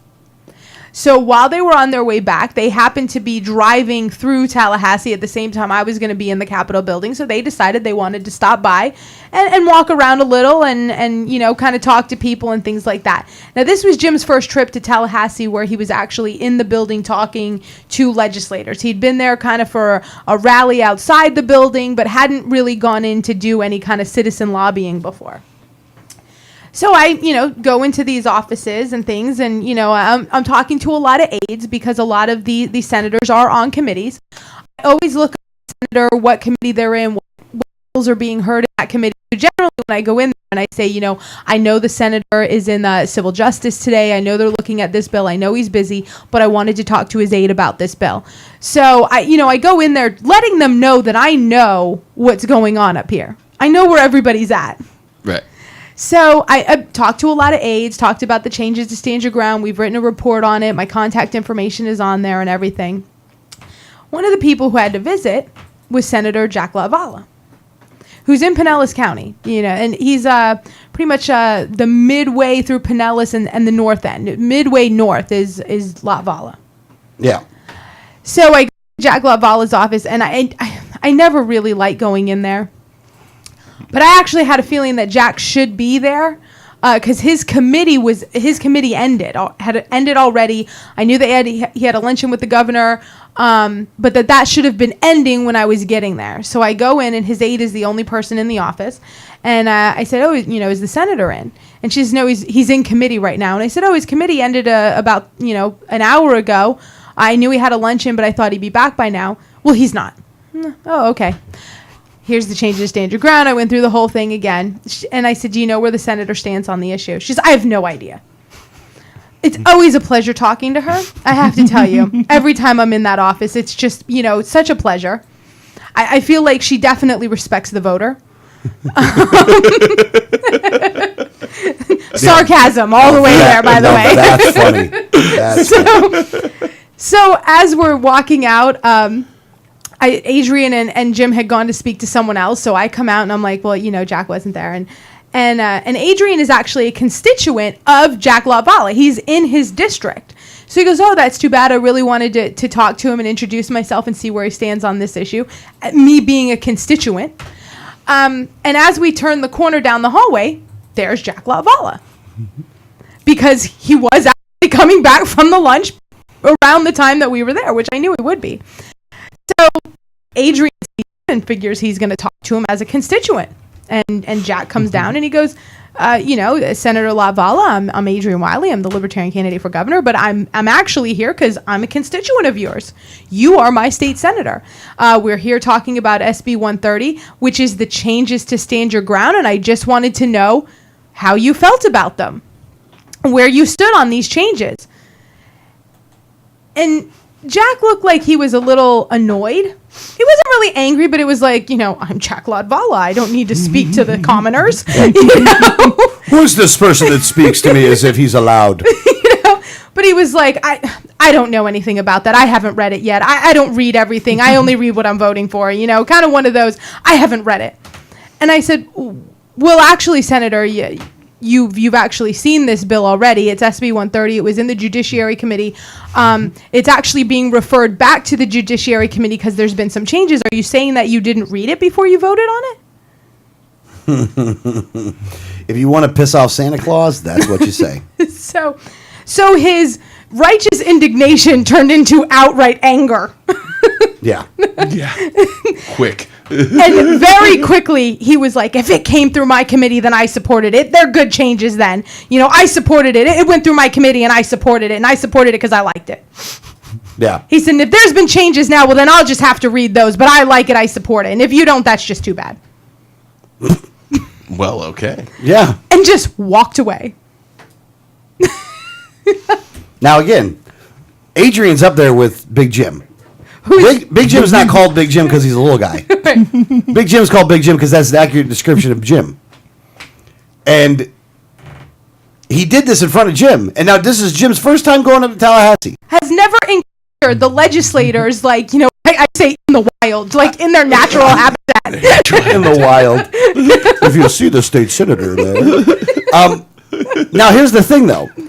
Jim has heard us tell the stories before, but probably was like, well, they're probably exaggerating a little bit. These guys are angry. Yeah, they're bitter and right. They just take a hard line when it comes to some of these guys, and there's just a lot of bitterness going on all sides, and they're just angry at each other, And now Jim went into several offices. Thrasher's office, which is also he's on the Judiciary Committee, also a lovely office to be in. Most of the offices I had to go in eight senators' offices. I actually visited a couple other senators while I was there. Some people that I always visit while I'm there. But there was 8 offices I had to go into. None of them were ones that I usually visit unless I have to. Now, did you go in there and kiss the ring on every one of those? Apparently, no. But most of the offices that I went to, they were very pleasant. We were actually talking about some of the changes with, I was talking to their aides. They made sure that the senator was going to get it. They were very nice. Thrasher's office, not so much. It was like, well, what is this? Well, why do I need this? And, okay, I'll tell the senator. Oh, okay, thanks. Yeah.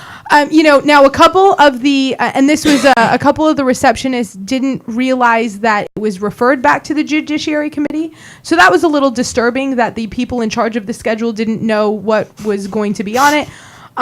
One of them actually asked me if I knew when the next meeting of the Judiciary Committee would be. So I was a little disturbed that she didn't know when her senator's committee was going to meet again. But, those are things, they have a lot of bills. I can kind of understand some of the confusion. But most of them were very pleasant. Thrasher's office, not so much. And Latvala, obviously, he's Chuck Latvala. He doesn't have to talk to people. Yeah. So... but Jim had never been there before, so he's going into Thrasher's office. He's seeing, some of what's going on, and he walks out and he's like, I'm almost sad for having gone there.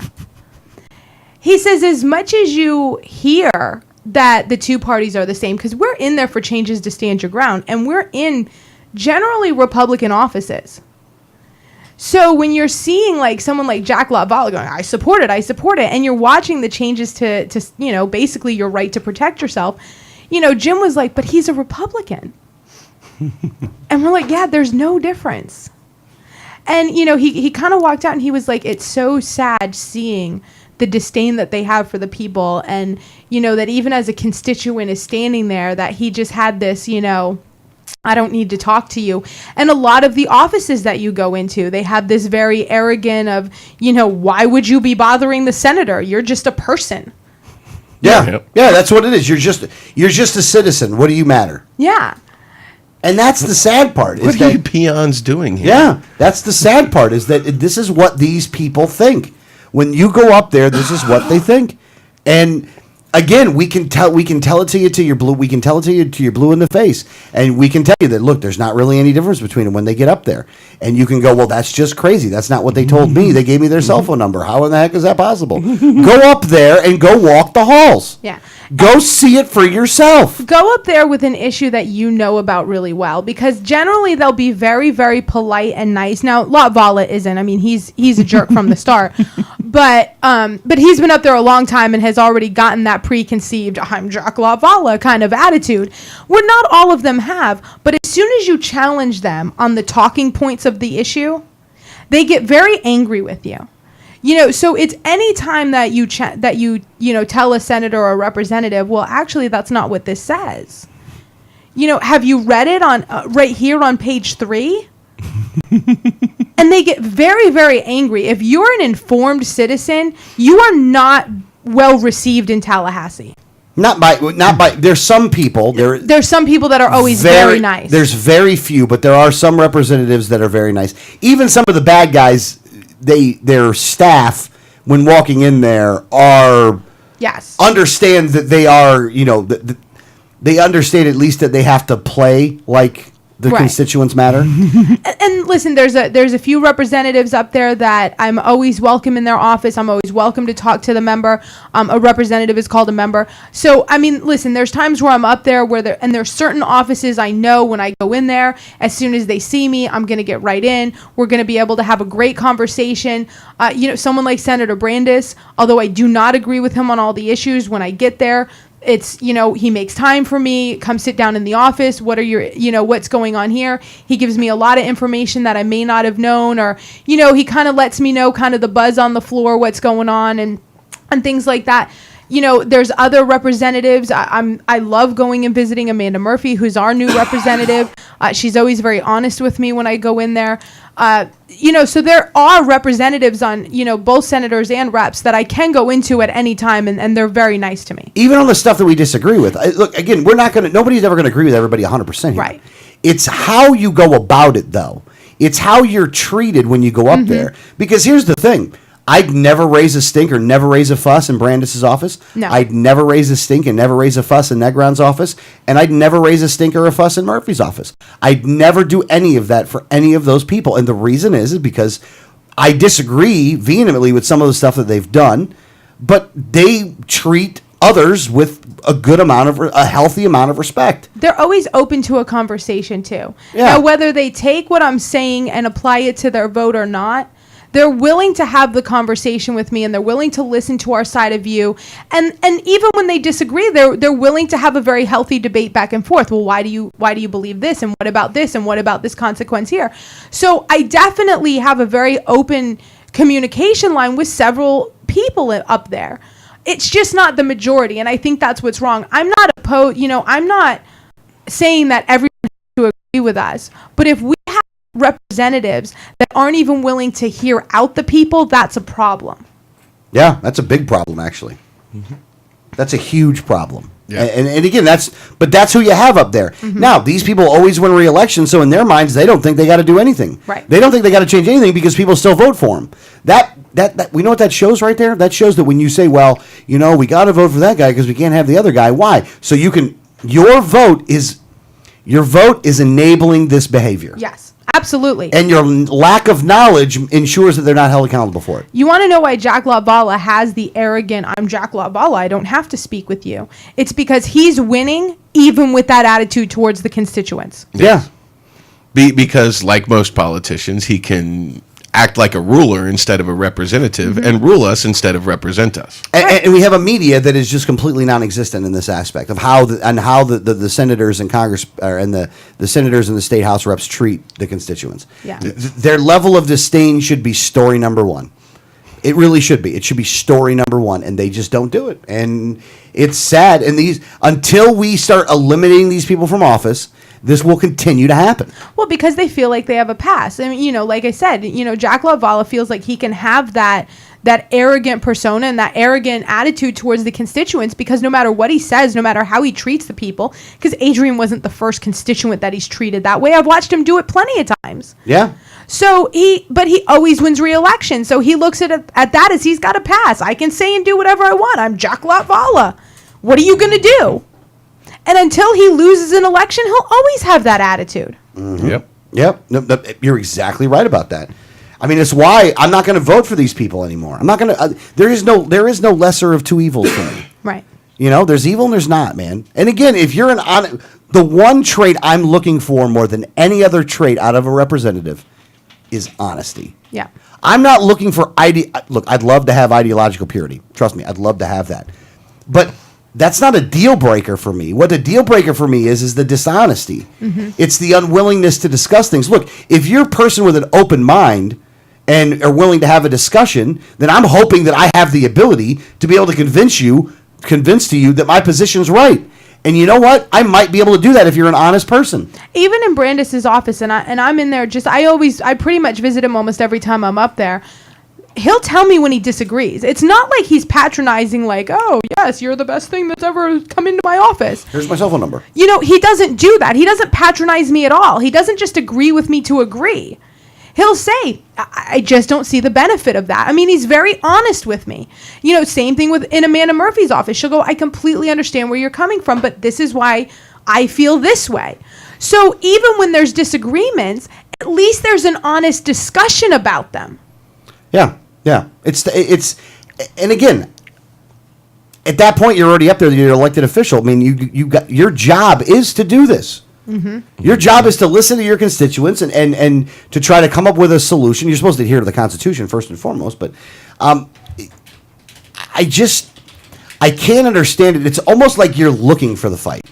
Like you want us to be upset. You want us to be angry because you're a jerk. I don't know another way to say it. Like Jack Latvala, for all intents and purposes, is a jerk. Jerk Latvala. Jerk Latvala. Yeah. That is what he is. He is a jerk.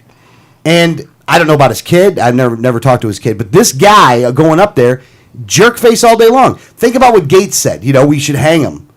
Hang him? What are you doing? Right. This is what these people do up there. But again, I don't want you to take my word for any of this. Don't. Go up to Tallahassee and prove me wrong. Yeah, absolutely. Spend a day up there walking the halls. Have an issue that you're going to your representatives about and go and talk to them about that issue and find out how the reaction is going to be. And know the issue so they can't patronize you, because that's a lot of what happens is citizens go up there and all the representatives and the senators are like, oh, you just brought that to my attention. I had no idea. Thank you so much. Mm-hmm. Ask them where they stand first and see what they know about the issue and then correct that, because that gets a much different response than you talking to them and them listening, because you give them an opening to go, well, I never looked at that way before. Thank you so much. Mm-hmm. And then they're going to vote whatever way they were going to vote no matter what. But when you challenge them, when you say, well, wait a minute, Senator, are you saying that you didn't read it when you passed it the first time? Or are you just brushing off a constituent? Which at the end of the day, Jack was brushing off a constituent. And it was probably both. Well, it probably was, but it very well could have been both. But it's one of those things where he probably has a standard. When a constituent asks him a question, he says, I don't know, I haven't read it. Yeah. Because if it's still in committee, as long as it wasn't in one of his, he wouldn't have had to have read it. Yeah. Mm-hmm. But it was a standard answer. It's a standard answer. Yep. I don't know, I haven't read it. Yeah. Yeah, exactly. All right, well, let's take a break because we got Brandon coming up after the break. We still got to talk about the convention of the states too, though. So we got to make sure we get that in there. We'll get that at the top of the hour. Well, no, at the back end of the top of the hour or something. Well, however you call that. Bottom of the hour. Or? No. Bottom of the hour is the bottom of the hour. We're at the bottom of the hour right now. The top of the hour. Oh, that's right. Yeah, because the clock at the bottom is the bottom. All right, well, at any rate. All right, let's take a break. You listen to Liberty Underground. We'll be back after these messages.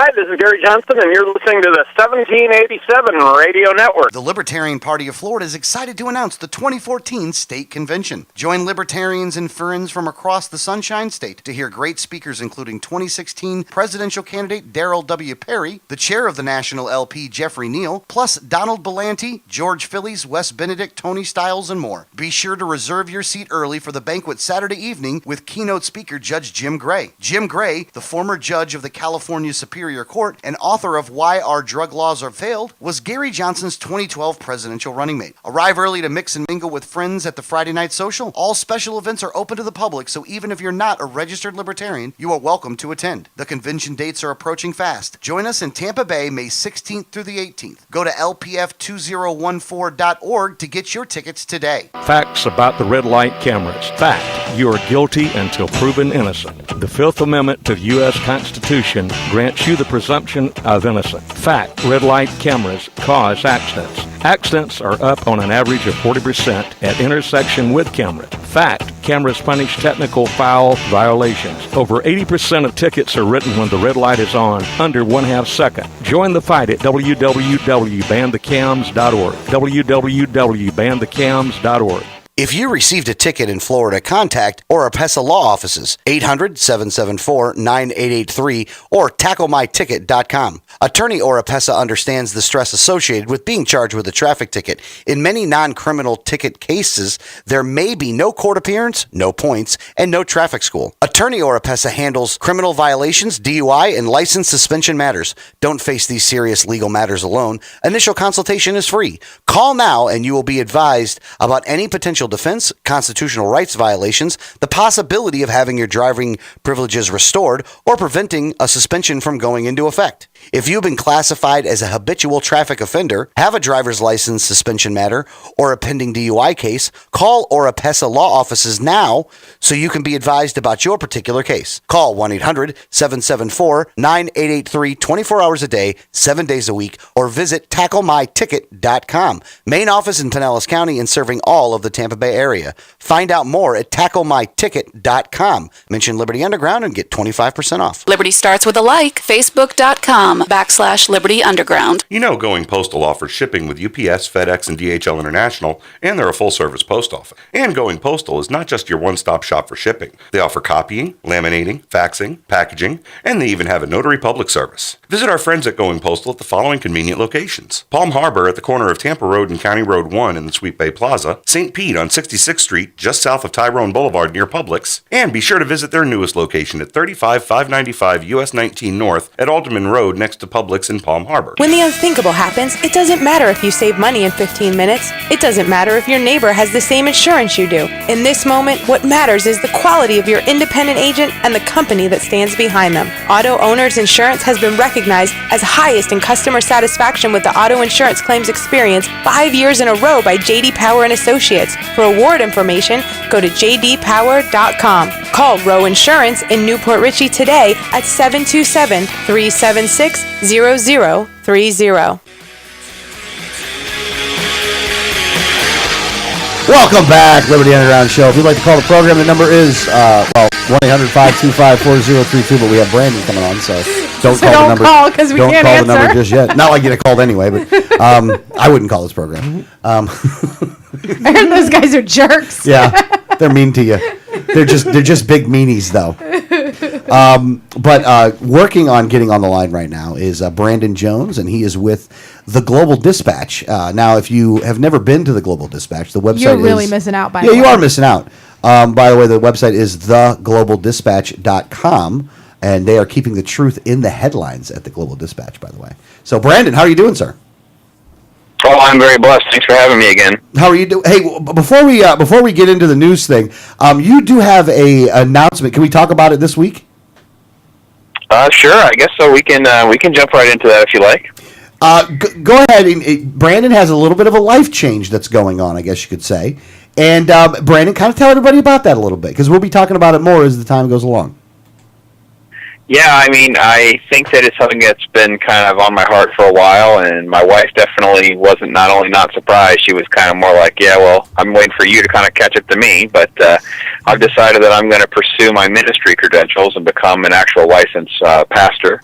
It will probably be part of some different writing, lecturing that I'd like to be able to get more into and pursue it from a different angle than I'm currently doing. But it's not going to change the Global Dispatch, not going to change the day job anytime soon, but definitely something I feel very called to do. Yeah, that's pretty cool, by the way. That's pretty congratulations. awesome. Congratulations. Yeah, congratulations on that, by the way. Now into the news, and as he's going through the process, we're going to ask him to, for updates on it or what's going on and how the process Kind of follow his journey. Follow the journey, I guess you could say. Not via video though, via audio. Just so it's Right, only this isn't going to be like the new reality show. Yeah, we're not making a Brandon Jones, Breaking Bad article or a story or anything like that. But what's going on out there? What's some of the big stuff that you are? Because I see you got the Benghazi stuff up. I think the first thing is, what have you been getting into the Fort Hood shooting at all? We did at least a little bit. Really isn't, it's very sad because it just shows, when you create a gun-free zone and the only shooter that has the gun is the actual gunman. So we didn't learn from the terrible tragedy that happened with Nidal Hassan, and now it's happened again. And I think that it will really fuel a lot more of the knee-jerk reactions as far as legislation goes with mental health diagnosis and some different things like that. But this guy wasn't really diagnosed with anything. He was being treated. He was being medicated. And you start to come down a very slippery slope if we're going to take those diagnoses and those treatments and start to apply it universally into a broader scope, because it means you got a lot of folks that are behaving normally, as far as we know this guy really kind of had been doing, and just limiting their Second Amendment rights. So, it's a very horrible tragedy. We've kind of covered it just kind of loosely at this point. I think now that we've allowed some of the dust to settle over the course of today and through the weekend, we'll really kind of get more into maybe some biographies of the victims and some of the different real nuts and bolts of what happened. Exactly. Now, on the Global Dispatch, I know that you have the big article up there is actually something on Benghazi. Now, there's been some hearings this week about that. And what's happened from those hearings? Well, the biggest thing, I think, was, the CIA, the former deputy director of the CIA kind of fell on the sword and kind of took the blame and the responsibility of editing out the calls for more security, the terrorist links, the links to Al-Qaeda, all of that from the talking points. Basically, by doing this, it gives the Obama administration, and more specifically Suzanne Rice, kind of a clean slate. She's not really going to be held accountable now for, going on 12 different morning talk shows and talking about a YouTube video, which we knew at the time didn't seem like it felt right, but now it really just almost seems laughable that it was tied to the Benghazi event, because he's basically saying that was their decision to do. There were some things in there that hadn't been declassified yet, and he's also saying, all that was really going to come of that was just to make the State Department look bad. They didn't really have concrete stuff. So again, Mike Morell's taken the fall here, but it really kind of just shows the kind of a social, political dynamic that, we didn't see this during the Bush administration. They didn't seem like they had a clue how to run public relations, whereas the Obama administration are just so keen and adept at knowing how to push and pull the American people so they really don't ever have any blood on their hands, so to speak.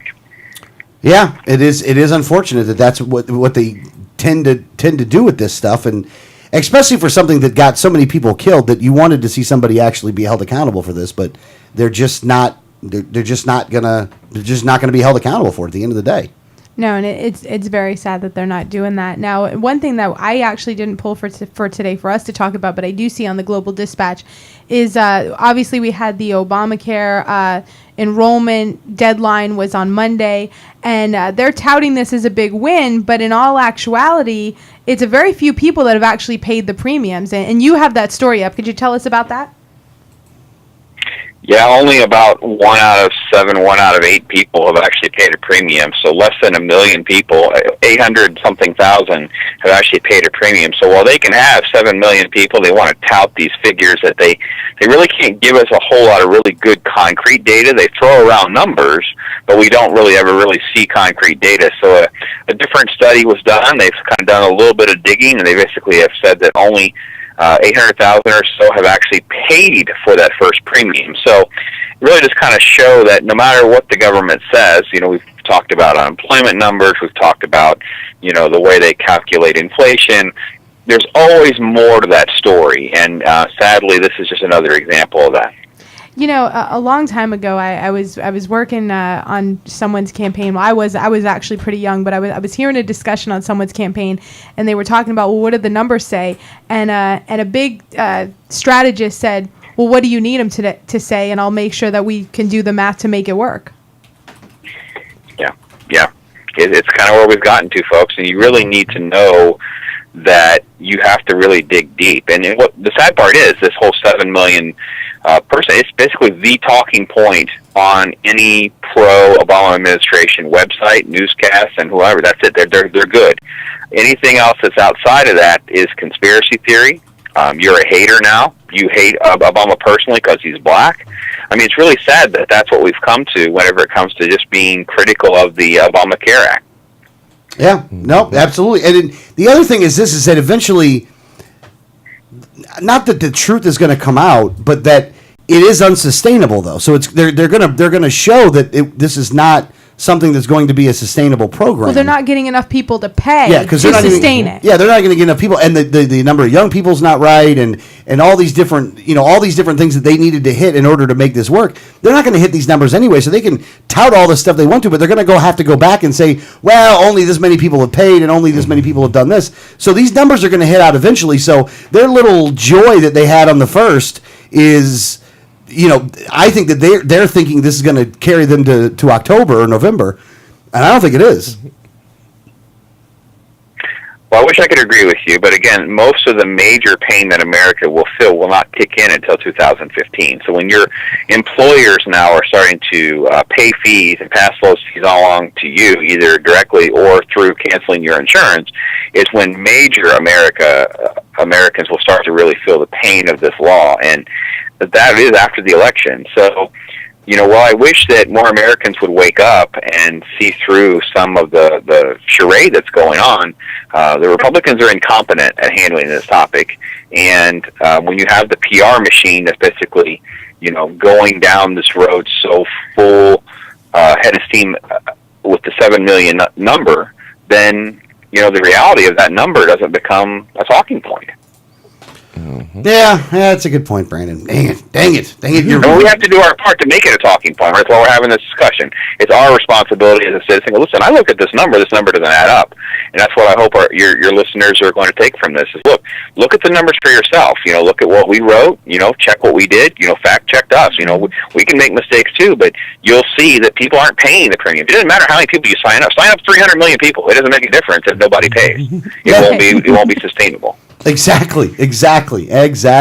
Now, on a piece of good news that you have on your site, though, is that Piers Morgan did sign off of CNN, so he is now officially gone from at least the airwaves for us so far. But even in that last one, he really doesn't understand America, or wants to go after the guns again.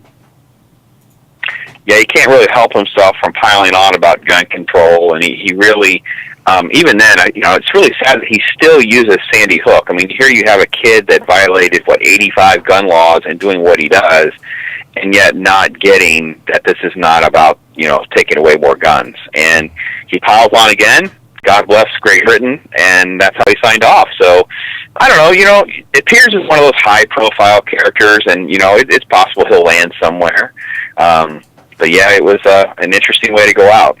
Yep, which is fine. I hope he never gets on airwaves of America again. I hope he lands in London. I hope he lands in London so he can actually face the charges that he's done for all the wiretapping. Yeah, exactly. But that guy's not clean, by the way. Because the only reason he's here is because he's in a lot of trouble in England. Exactly. He's running from the law. Exactly. Now, Brandon, on regular news, though, what else is going on out there that we really haven't talked about that is kind of, sticking in your craw there? Sticking in my craw, that's great. I started laughing, too. By the way, sticking in your craw is not something you're going to see as a transitory method in any other radio show other than Alex Nick. Sorry about that. He's like my brother. I tell you, what's sticking in your craw, brother? A great interview this week with the former ambassador, Francis Toomey. You'll see that on there. That is the former ambassador to the Vatican. We had a great discussion. You'll see that interview on there. And, of course, I piled on yet another blog this morning about the Noah movie and how they've kind of doubled down on their take on that film. And, it's been a very interesting week in that regard. Now, what did you think about the Noah movie? What was your take? Because you watched it, because you were going to go and watch it when we talked to you last Friday. What was your thoughts on this whole thing? Well, I have since written a pretty thorough review and commented through an interview as well. And I have to quote one of the other headlines that I didn't see until after I saw the film, and it said the most non-biblical biblical movie ever made, and I couldn't agree more. And other than the fact that Noah and these some of these characters are mentioned by name, it doesn't have much to do with the Bible. It just kind of has the characters. There's a flood. There's an ark. Animals get saved. But the themes of Scripture, the themes of what's in the Bible, why the flood is happening, all these things kind of all get turned on their head. So it's not creative liberty. I really kind of took offense to some talking heads. Well, if we did it the biblical way, then it would just be a 10-minute cartoon. I kind of find that insulting because you could have taken the exact same movie and just actually stuck to the appropriate themes that the Scripture says, and it would have basically been the same kind of movie. It would have just had the proper message tied to it. Now, taking the religious aspect out of it, as a movie, was it a good movie? Yeah, and sadly, that's what my review says. It's just, sadly, is it not biblical? It's also just not a very good movie. It very unorthodox. They actually go with they turn Noah into kind of a psychotic killer for the latter part of the film, where he's convinced that God's not trying to save the humans. He's only caring about the animals, and therefore he has to murder the family. So the family has to die. And he becomes Noah becomes a very unapologetic, dark character that doesn't really have much redemption. I mean, what little redemption he gets at the end of the movie is based not on the intervention of this creator, not based on this event that he's gone through, but based on some little cheesy speech by the adopted daughter-in-law. And they had this kind of supernatural snakeskin thing that kind of runs in it as well. And I don't know.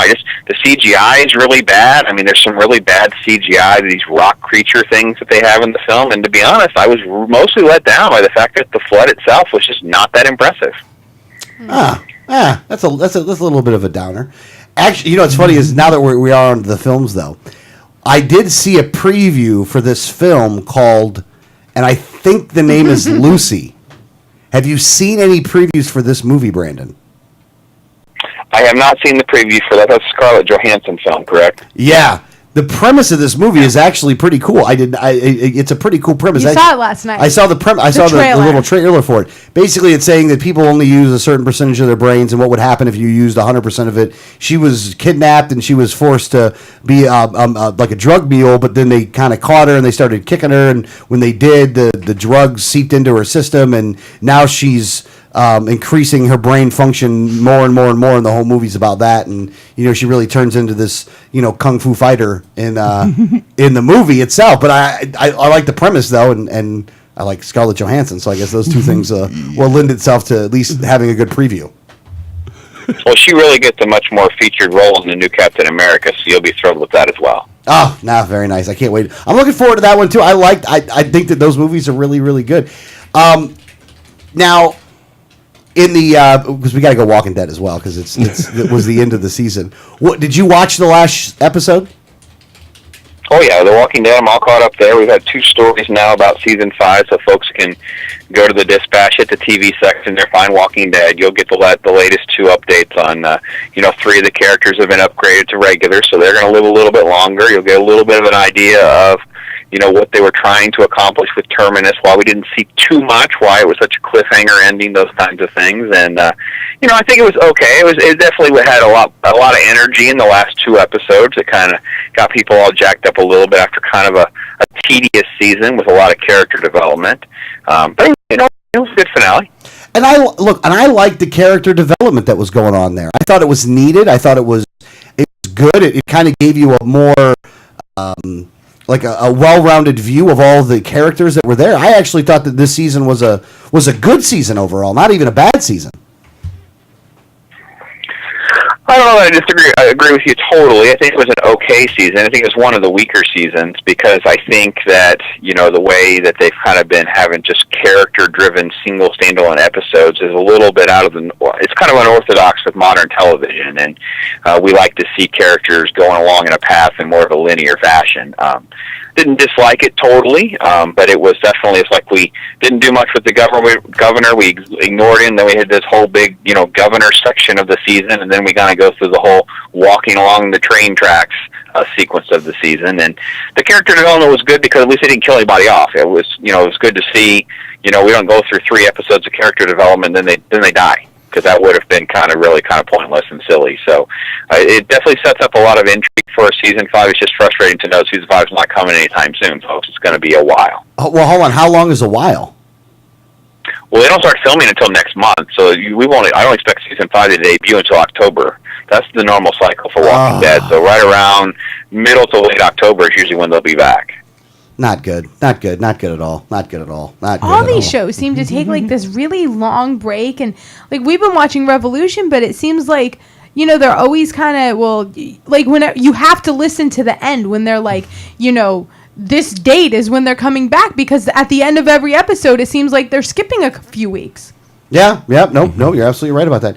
Now, one section, and I don't see it on the front anymore, on the Global Dispatch, is the weird news section. What happened? Oh, there it is. It's up top. I'm sorry. It's just up top. I'm like, it's exactly where it always is. If we take our foot off the gas on weird news for a few days, and we get some other topics that do pop up, we'll move them over to the front page. MegaCon, of course, was a hot topic a week or two ago, so that's still there. In arts and theater, we review a lot of plays and ballets and operas and that kind of stuff. So it gets still traffic. But yeah, Weird will be back. Weird's not going anywhere. Stuff lands in Weird News. It's the categories never get deleted. It's just more of trying to profile a lot of what's kind of current. I got you. Now, the thing in Weird News, though, is that you had from Spain, a man leaves a woman after she falls in a well while having sex. I kind of walked away from kind of a bizarre accident, and a woman falls down a well is one thing. Falls down a well while you were with her. Falls down the well while you were being with her is yet another thing. Hence the Weird News categorization. Yeah, exactly. Well, the website is theglobaldispatch.com. His name is Brandon. Brandon, again, thank you so much. We really appreciate you calling in to give us the information that we needed to know, sir. All right, you guys take care. Thanks for having me, and talk hard. Talk hard. Beautiful. Always love talking to Brandon. I think the one thing about Brandon that I like the most is that the perspective on the stories. Yes. You know what I mean? Because we're not always going to agree on stuff. We're not always going to agree on it. And even if we agree, he's going to look at it from much more of a punditry point of view than I think that I would. And I'm not saying it in a pejorative of why he's saying that. I'm saying it that he takes a look at it from that point of view, and I kind of like that sometimes. Yeah, sometimes more objective. Yeah, sometimes even when we get to the same conclusion, we got there a very different way. So it's kind of it's neat to see his perspective on how he got there, even when we agree. Yeah, exactly. And we've gotten into something. We got a couple doozies before, a couple months back. Man, that was a good time. We hadn't done that in a while, so it was good. Now, before we end the show, there's We're one. not ending the show. Before we end the hour, for the end of the hour on Tan Talk 1340, you got one other thing that you wanted to bring up here. Yeah, this actually passed in the Florida Senate this week, and this is. It's the Convention of the States. It's an application for this Convention of the States. It's an Article 5 convention. It's a Senate memorial that did pass on the Senate side this week. The House memorial, I think, I don't even think it's come up for a vote. It may come up for a vote next week. And there's been a lot of discussion about this, and there's some sides that are like, this is great, let's, do it. A lot of others, there's some other sides that are like, wait a minute, you're not understanding this all. I have to say a few things about this. Number one, what they passed was a House memorial. It's non-binding. So even as you're saying, like, look, the Senate wants to do this. No, they don't. They just want to appease you. It's non-binding. It actually, House memorials or Senate memorials don't actually mean much of anything at all, except for, we like this, and we'll write it in a letter because we don't have to do it. The same Second Amendment Preservation Act that they wouldn't sponsor this year and put into law was a House memorial last year. So they wrote the letter of, yeah, this is what we believe, but when asked to put it into law, they didn't really believe it. And that's the difference between an actual bill and a memorial. So let's get that out of the way first. Memorial, non-binding, means nothing. So even if the House memorial passes next week, doesn't mean anything. So don't get all excited. Yeah, and again, this is one of those things where there is contention on both sides here, and there's and I got to tell you, man, the Convention of States website though is a pretty cool looking website. I got to give them credit for this. Like they really do have a pretty cool looking website. But I think my biggest problem does come down to the fact that who are you going to send up there but the elected representatives in the state? Well, this is what happens, and this is my opposition to an Article 5 convention at this point. Now, number one, 34 states have to call for an Article 5 convention, a convention of the states. Anything that's proposed there has to be ratified by 38 states, and we can argue over whether they could open it all up or just a small section. It doesn't really matter, because my issue with the convention of the states is that the people who appoint the representatives from Florida, the Florida delegation, is going to be appointed by the governor, the lieutenant governor, the cabinet, the speaker of the House, and the Senate president. And they can appoint themselves. So, are those the people you want to allow change the Constitution? Really? Yeah, exactly. Not at all. You know, look, we don't like the A team up in Washington doing it. You think we want the B team doing it? Right. You know, I mean, here's the thing is that it's not going to be representatives that are elected by the people. These are going to be appointed by the current government in the state. So I don't trust them to make the legislation that they're making. I sure as hell don't trust them changing the Constitution. Yes. Yeah, I just don't. I mean, I think it's I think this is my problem. This is my problem overall with these things. Everybody's thinking that there's this silver bullet solution, and there's just not. And that you wrap yourself up in one of these kinds of things and say, well, this is the only thing that we're going to have to do, and this and that. We have to get rid of the elected officials that we have in Tallahassee and make those people hold the federal government accountable. I mean, that's what you got to do. Or you have to elect people in Washington that will do that too. I mean, it's a lot harder to elect people in Washington than it is to elect people in the state house because the numbers are smaller for state house, state rep, and all that kind of thing. But it's a much easier solution to do that. But nobody wants to do that because there's nothing, there's nothing sexy about that. Right. That would actually take work. Yeah. This is a Band-Aid solution that wouldn't actually, it could actually have a lot of implications to make things a whole lot worse because they're not so keen on doing the right thing as it is. And it's the people that we currently have that appoint the people who would represent us changing, our biggest document. So not a good idea, regardless of whether we can open the whole Constitution up or whether we can only do it for a specified, number of things. Doesn't matter. This is a bad idea. And memorials in general, every time you see the M next after the S or the H, just know it's non-binding. It's basically a strongly worded letter that means nothing. Exactly. Well, that's the show, folks. The website is 1787network.com. We have a third hour. We do have a third hour. Oh, yeah. This is the show on Tan Talk 1340. If you want to come back on, go to 1787network.com, and you click on Listen Live, click on the YouTube link, and we'll be there for the third hour. You're listening to Liberty Underground.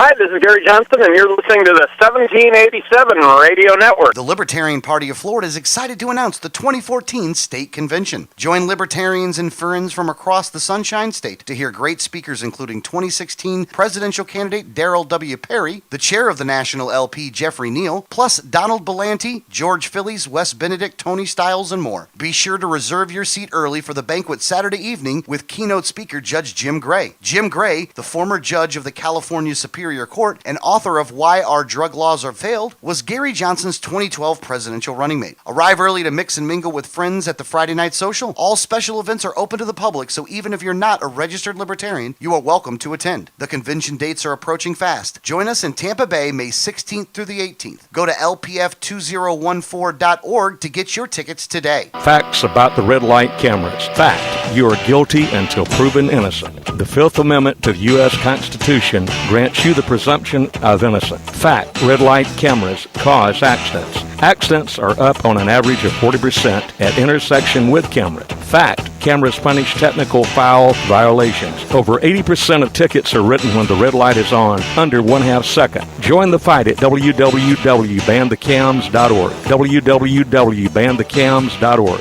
If you received a ticket in Florida, contact Oropesa Law Offices, 800-774-9883 or tacklemyticket.com. Attorney Oropesa understands the stress associated with being charged with a traffic ticket. In many non-criminal ticket cases, there may be no court appearance, no points, and no traffic school. Attorney Oropesa handles criminal violations, DUI, and license suspension matters. Don't face these serious legal matters alone. Initial consultation is free. Call now and you will be advised about any potential defense, constitutional rights violations, the possibility of having your driving privileges restored, or preventing a suspension from going into effect. If you've been classified as a habitual traffic offender, have a driver's license suspension matter, or a pending DUI case, call Oropesa Law Offices now so you can be advised about your particular case. Call 1-800-774-9883 24 hours a day, 7 days a week, or visit tacklemyticket.com. Main office in Pinellas County and serving all of the Tampa Bay area. Find out more at tacklemyticket.com. Mention Liberty Underground and get 25% off. Liberty starts with a like. Facebook.com/Liberty Underground. You know Going Postal offers shipping with UPS, FedEx, and DHL International, and they're a full-service post office. And Going Postal is not just your one-stop shop for shipping. They offer copying, laminating, faxing, packaging, and they even have a notary public service. Visit our friends at Going Postal at the following convenient locations: Palm Harbor at the corner of Tampa Road and County Road 1 in the Sweet Bay Plaza, St. Pete on 66th Street, just south of Tyrone Boulevard near Publix, and be sure to visit their newest location at 35595 US 19 North at Alderman Road next to Publix in Palm Harbor. When the unthinkable happens, it doesn't matter if you save money in 15 minutes. It doesn't matter if your neighbor has the same insurance you do. In this moment, what matters is the quality of your independent agent and the company that stands behind them. Auto Owners Insurance has been recognized as highest in customer satisfaction with the auto insurance claims experience 5 years in a row by J.D. Power and Associates. For award information, go to jdpower.com. Call Row Insurance in Newport Richey today at 727-376-0030.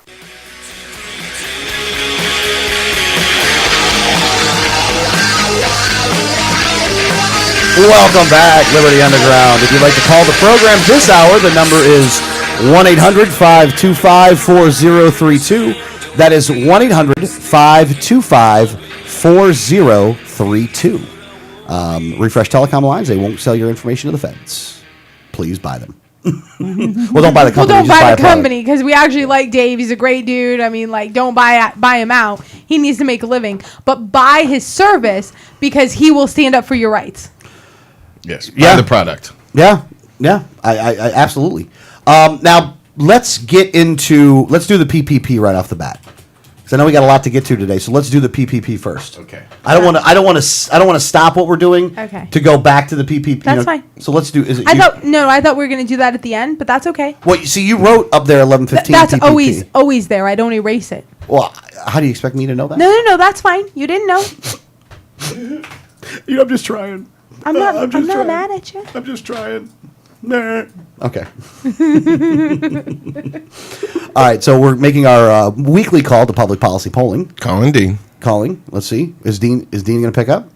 Were we making bets on if Dean's picking up today? Dean might pick up. What's today. the over/under? What's the over/under on this? What are we doing? The spread? I get 5-1. 5-1. 5-1. That's the spread today. We're going with that. I just made a bet with that, by the way. Oh, we ain't even getting voicemail now. Yeah, this is like a weird. This is deep. It's probably Maybe gonna they say know the you've number been now. blocked. That probably.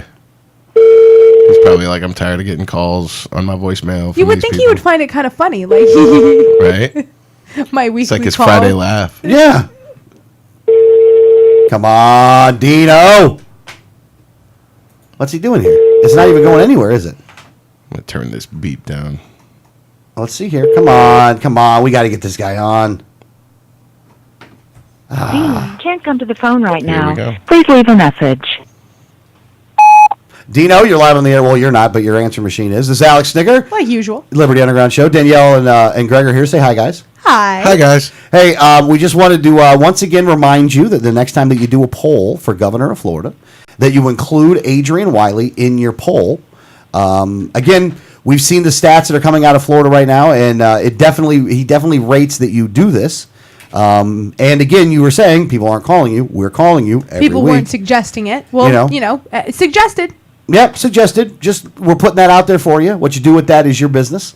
But make sure you include Adrian Wiley, Libertarian candidate for governor, on the line. But we'll leave it at that this week. We won't need to go into a long diatribe on you or anything like that. Because we have other things. Yeah, because we got other things to do. So have a good day, sir. Click. Click. Yes. Call is in it. All right. Hey, by the way, Greg, what is the phone number to call public policy calling? The phone number, Dean's direct line. Yeah, let's give the direct Dean line direct line out. to Dean Debnam is area code 919-880-4888. That's 919-880-4888. That's the direct line to Dean Debnam. Yep, At exactly. public policy polling. Don't expect an answer. Don't expect an answer. But leave them fun voicemails. Yeah. All right. Try it once a week. It's fun. Yeah, exactly.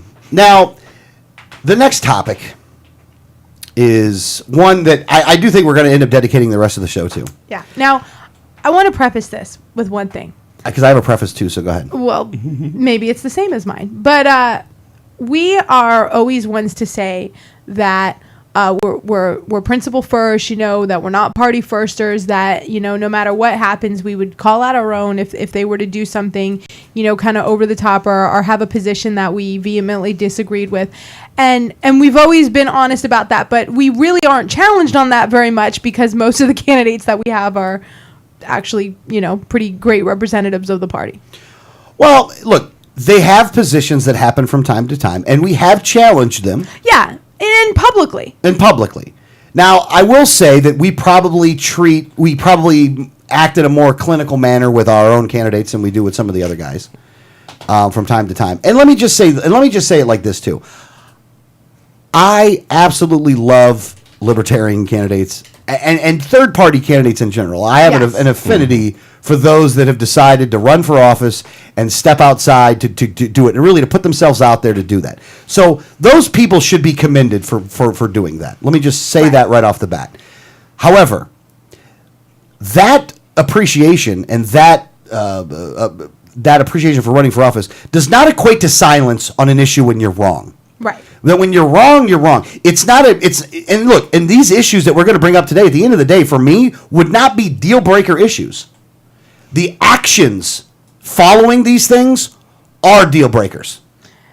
The way that you respond to criticism is a deal breaker to me. One of the positions that is actually probably would be a little bit of a deal breaker for me. I would have to see the other candidates. I would definitely have to see who comes from the primary. But I do feel pretty strongly against one of the issues. Okay, all right. Well, for you, that's and for your opinion on that one, that's perfectly fine. Right. I think what irks me more is and we're going to get into the story here so you understand it, and we're going to try to give you the entire story on it. And we have invited that gentleman on the line, so if he wants to call in, he's allowed to call in. He's been given the backline number. We've given him. I gave him the backline number. Like I said, I wanted to make sure that he had an opportunity to defend himself. So we're going to go with this. And again, this is a libertarian candidate. So go ahead and just give the story, Danielle. Okay, well, we have a candidate down in District 19. His name is Ray Netherwood.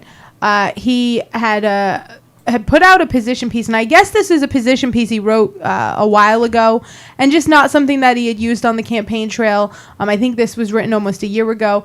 I had kind of heard about it, but I had never seen it, so I tend to not judge anything that I haven't read. Although I had heard that this existed, I hadn't read it myself, so I couldn't really judge the merit of it.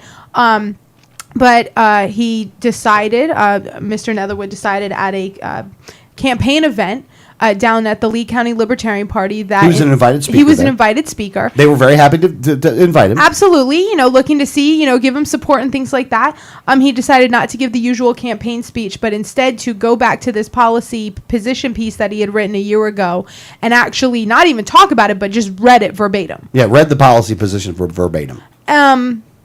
He read the policy position. They were not happy. It kind of... Well, before you get into that part, though, I want you to read... Don't go through the whole thing, but go through some of it, though. So I want you to read some of this stuff here. I'm going to summarize this. Basically, it starts with recently several generals sat before members of Congress and for reasons of political correctness committed treason. Well, I won't make any comment there. All right. Well, basically, let me. In the subject of it. Okay, go ahead. I'm still going. Okay, go ahead. It says the subject, women in combat, with sequestration and looming budget cuts, it is more important than ever for this nation to have military forces that are efficient and, more important, effective. Now he goes into some of his own, because I'm going to summarize this because it's 12 pages. He goes into some of his own interactions in the military, where he was a dog handler in the Air Force. In the Air Force.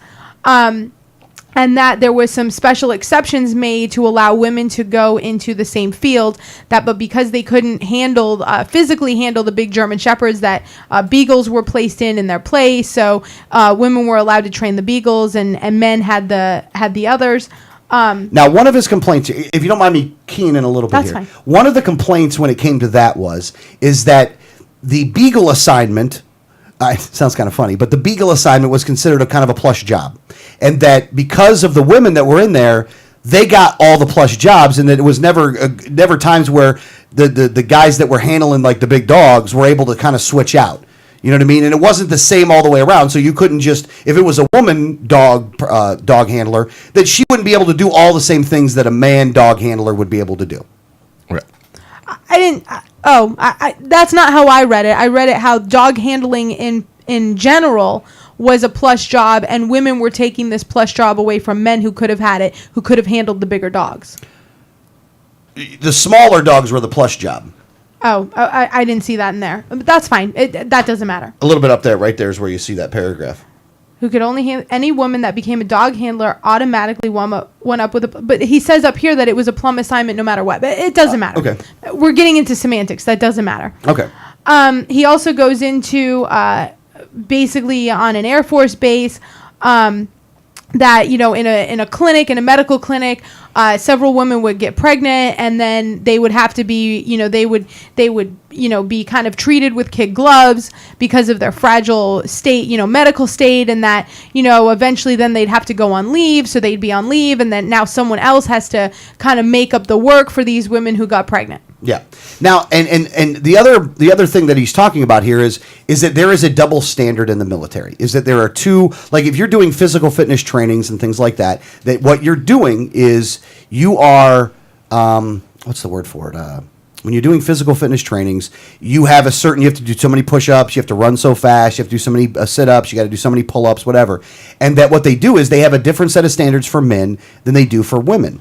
Now, what Ray's saying in this position piece about there being a double standard is absolutely correct. There is totally a double standard going on in the military right now, and I would think that the best thing that you could do would be to eliminate the double standard. Yeah, I believe double standards in anything are absolutely wrong. That everyone should be held to the same accountability level, and the job should have, if this is the level of aptitude that you need for that job, that anyone who goes into that job has to meet that level of aptitude. Correct. Whether it be physically, mentally, whether you have to know some, piece of information, no matter what that is, that would, qualify you for that job. Everyone needs to meet the same qualifications. Yeah, exactly. Now, let me just also say this, is that before we go any further, I do firmly believe that this is problem number 1,555 of all the problems that we have in this country right now. This is not a priority issue by any stretch of the imagination. I know that he's trying to wrap it up in some kind of a budget thing, but that's not how you're going to reduce spending money in the service, by the way. But again, maybe it would help a little bit, maybe it wouldn't. I'm not going to get into that part. But I am going to treat this with the seriousness that Ray wants it treated as. Okay. Now, it ends with, if elected... Oh, I'm sorry, let me say one more thing. He filled this whole thing up with talking about equality, how it's not equality, how it's two different sides. So the whole thing was talking about how it should be equal. Now go. He says, if elected, I would propose a Restore Military Readiness Act aimed to remove all women from the armed services, with the exception of medical services, physician, nurses, technician, using the existing retirement and separation provisions within the next 2 years. So all women would be eliminated, except for like nurses, in the next 2 years.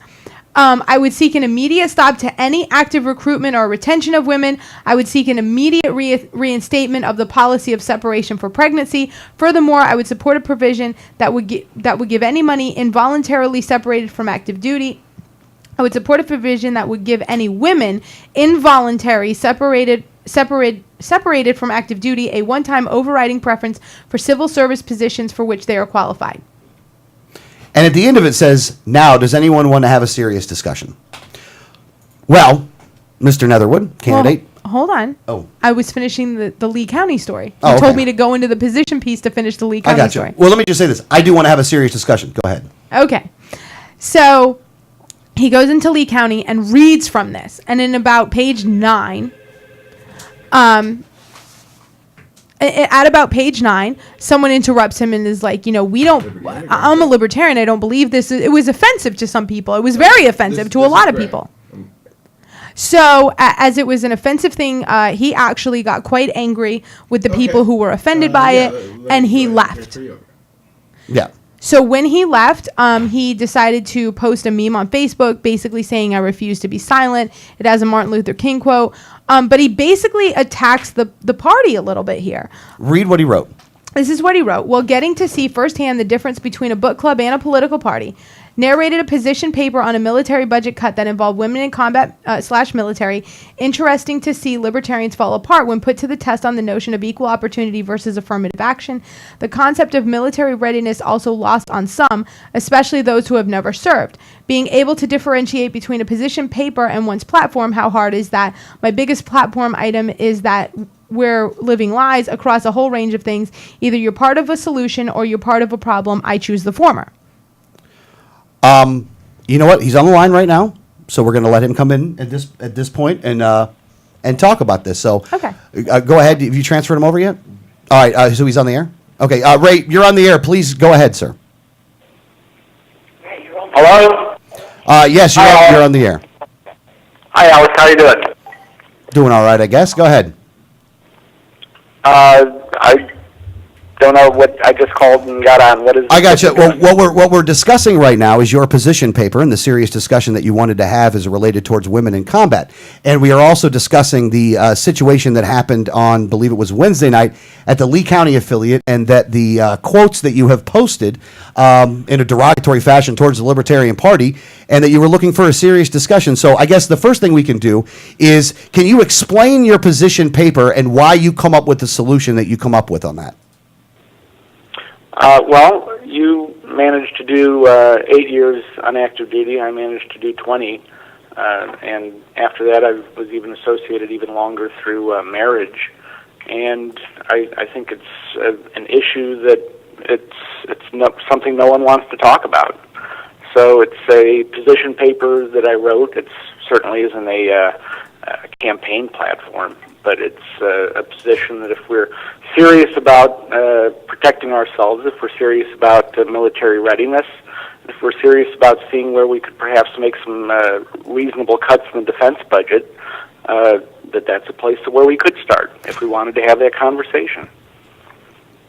Now, you're saying that it's not a platform position, but definitely in your position piece, you are saying if elected, you would propose actual legislation. So I would find that to be at least a quasi part of your platform if you would actually be proposing legislation. Well, folks have position papers on a whole variety of things. So is it a central part of my platform? No, a central part of my platform are the things that we all consider to be important, protecting our Bill of Rights, Constitution, getting the government smaller, pushing the tax structure down, abolishing the IRS if we can do it. I mean, those are the things that we're focused on. So those are the big items. This is something that's kind of esoteric, perhaps. Well, and no, absolutely. But here's the question I have for you, though. If it's an esoteric piece, then what was the? Because maybe I don't understand what happened that night when you did it. So I will allow you to correct the situation if that's the case. However, it was stated that what you did was you went in there, you sat down, and you just read them a position piece. You didn't kind of give a speech or anything along those lines. That you just sat down and read this to them word for word. Was that not what happened? Instead of a normal campaign speech that you would normally instead give. of a normal campaign speech. Well, yeah. Don't you think that preaching to the proverbial choir is kind of senseless? I've gone to probably 6 or 7 forums. I do the standard party things all the time on the web and with libertarians and with Republicans and with Democrats. This is, in theory, the home court. And this wasn't a matter of sitting down and reading it. It was prefaced. It was prefaced with exactly what it was, and that I needed feedback because I wanted to fine-tune it and wordsmith it and make it something that gelled with people. And interestingly, it did gel with people. Half of them said it was great, and the other half didn't like it so much. But that's kind of the way we are. All right. Well, let's get into this, because in the whole thing that you do a whole lot of talking about equality is that there's this double standard that's out there, and that it's an unfair double standard, and that it does affect readiness, and people aren't ready. And those points, I would actually agree with you. And let me just I want to get to my question though. Those points, I would actually agree with you there. My problem is that the solution that you're putting out there is to ban all women from being in the service, and I don't know how that would equate to, if the problem is not being equal, then how does the solution that you have promote equality? Well, it's almost as kind of like saying that having a driver's license is a right, or going to medical school is a right. Serving in the military is not a right. And there are qualifications and standards. And Alex, give me a break. Either you can scale a wall with a 50-pound pack on your back, and you could happen to need to do that at any time, or you can't. I mean, isn't that kind of objective? Isn't being truthful and objective what we're all about? Well, no, absolutely. Go ahead, Danielle. I'm going to come at this as a woman, because you've kind of singled out the females on this, and I'm going to agree with one thing. If you don't have the aptitude to do something, you shouldn't be able to do it. Saying that medical school isn't a right, that's absolutely true. But if you have the aptitude to go to medical school and be a medical doctor, there is nothing that should stop you from doing that. It's if you have the aptitude, if you could make it through medical school, then nobody should come in and stop you because of your race, because of your gender, because of anything else. So wait a minute, I'm not finished. I'm not finished, Ray. Hold on. Go ahead, sorry. If a woman can scale that wall with a 50-pound back, I don't understand who anyone thinks they are to tell her that she can't based on her gender. Do I agree that the standards should be equal for everyone? Absolutely. But can you discriminate against a whole segment of people because you're assuming they don't have the aptitude when there could be individuals in that segment that do have the aptitude? Well, first off, you keep saying aptitude, and we're not talking medical school. We're talking physical ability, agility, running, climbing, shooting, lifting, and as a matter of fact, right now they're doing those tests, and the women are failing miserably. I don't know a single one who has gotten on a tank, and apparently this is a test, I don't have all the information on it, but they put them on top of a tank, they've got a 100-pound bag of something, they've got their gear on them, and they have to pull that bag out, and guess what? Nobody can do it. So when you find the one woman that can, come talk to me, okay? But until then, this is all just pie in the sky stuff. Oranges are oranges and apples are apples. Now, there are some folks, and I'm really surprised that libertarians want to do this, that they somehow think that oranges are apples. Well, they're not. And war is a terrible, ugly thing. And the notion that we would deliberately kind of hamstring ourselves going into something is even more preposterous. Well, isn't defense of the country one of the first things the libertarians say that's one of the sole roles of the federal government? Well, if it is the sole role of the federal government, why aren't we trying to do it in the best and effective manner that we possibly can, without having to string somebody along, without having to have double standards? Why wouldn't we want that? Well, we're talking about two different things, and in the instance of medical school, that was something that you brought up that I was countering. I wasn't bringing it up. You brought it up as an instance. But and I'm going to say this is, we're not saying that they should have different standards for anyone. Everyone should be at the same standard. But that also means that a man who's 105 pounds and 5'4" soaking wet also couldn't do those. So the test is the test, regardless of sex, regardless of race, regardless of anything else. If every woman fails the test, that's fine. But discriminating against them and not allowing them to even try is a problem for me. Just like it would be a problem if you said every 120-pound man can't try either. But you're not advocating for that. You're not advocating that if a man is 5'2", because your position specifically said women. Is getting silly. This conversation is getting silly because you have no clue what you're talking about. Those standards already exist. Talk to Alex about it. He can fill you in. If you're a 120-pound man and you can't pass the entrance physical, guess what? You don't get in. Okay, so you're talking about something that already exists. Okay, hold on a second, Ray. And again, I don't know why you're making the decision to go down this road to make it even worse than it is. Well, I'm not. You asked me to come on the show, and that's what I'm doing, Alex. To defend yourself on this matter, because there's a lot more to the story than this. So, but I'm going to go back to the original point that I'm trying to make here. If someone is physically capable of handling the job, should their gender matter in whether they're allowed to do it or not? In the instance of the military, I say yes. Now, if you want to talk something like female firefighters who can do that, I'm all for it. By Jove, if we have an objective test for firefighters and women can step up to the role and do it, then I'm all for it. But you know what? We have a serious morale problem in the military. We have an issue with women claiming that they're being raped, that they're being discriminated against. So what you're proposing is that we find the one or two women that can pass the test and then throw them out there in the field. And I think that's ridiculous. Well, here's the thing. I think that the numbers, there is a lot more than one or two women that can do this. Alex, they're all failing. Not one has passed the test. Don't tell me that there's all sorts of women. Hey, look, Ray, I've met the... Hold on a second. Hold on a second, Ray. Look, I've been in the service, so I've seen the women personally that have been able to do this. So you have stats that you want to show me, or an article or a link, and you want to back those things up. By all means, I will listen to those things. But to come onto this airwave, but to come on here and tell Danielle that she doesn't know what she's talking about, and to act so flippant about an issue that you brought up. You brought this up, not anybody else. Hey, look, if you want to hang up, then go ahead. Here's the thing. I have sit there. I've given you time. You've interrupted all of us, and you've come on here and just I'm trying to clinically go through this thing and explain the error in your ways, which is what I tried to do on the post. I tried to explain it in a very clinical way.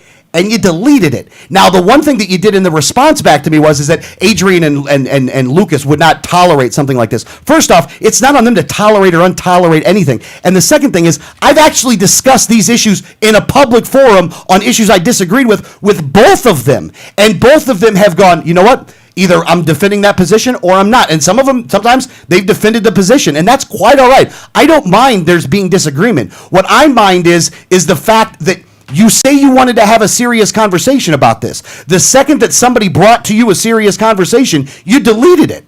I mean, I don't understand why you would delete what I wrote, because I took the time to walk on eggshells to make sure that I was as concise about that as possible. Well, and even as I'm bringing up very specific clinical points, you're saying, well, this is silly. I mean, listen, you may disagree with me, but to call my points of view silly, that's absolutely, I mean, you're bringing this into a personal level instead of just clinically having a serious discussion on the issue. The point wasn't that you were being silly, the conversation was getting silly. And it was.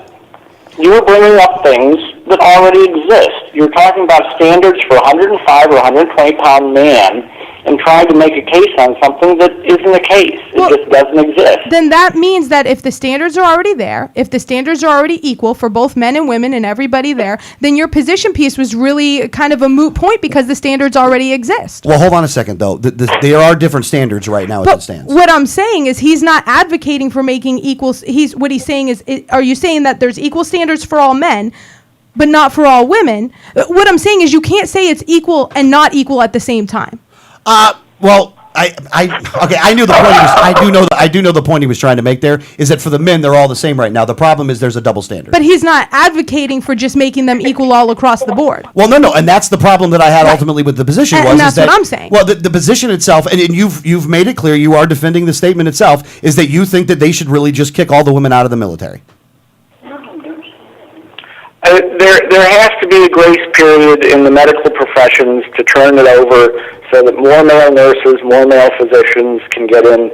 But essentially, at the end of the day, if you want the fittest, the most ready, the toughest fighting force that you can get, we have to stop living this politically correct, fabricated lie that oranges are apples, because they're not. But now, and you've brought this up, in the case of a fire department, equal is equal. So if a woman can do the job, even though they would still be protecting the lives of the citizenry, then that would be okay to be equal. It's just the military you have a problem with. Correct. And you got it.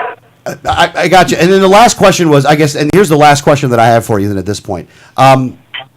You, at that point, and again, I'm going to take it back personal at this point because I do feel personally slighted at this point, is that when I wrote and I took the time to read your position and you said you were looking for a serious discussion, that I gave you a serious discussion on it and I actually laid out, and I did not personally attack you no matter what you say.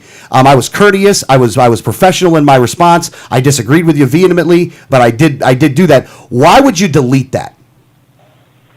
Well, first off, it wasn't something that you were saying on your page. It was something that you were saying on my page. So I'm not restricting your ability to speak and say whatever you want to on your page, but my page I own. So if I find some of your stuff to, in fact, perhaps be a little discourteous, a little off point, it's my right, and I exercise that right. Your message to me was spot on.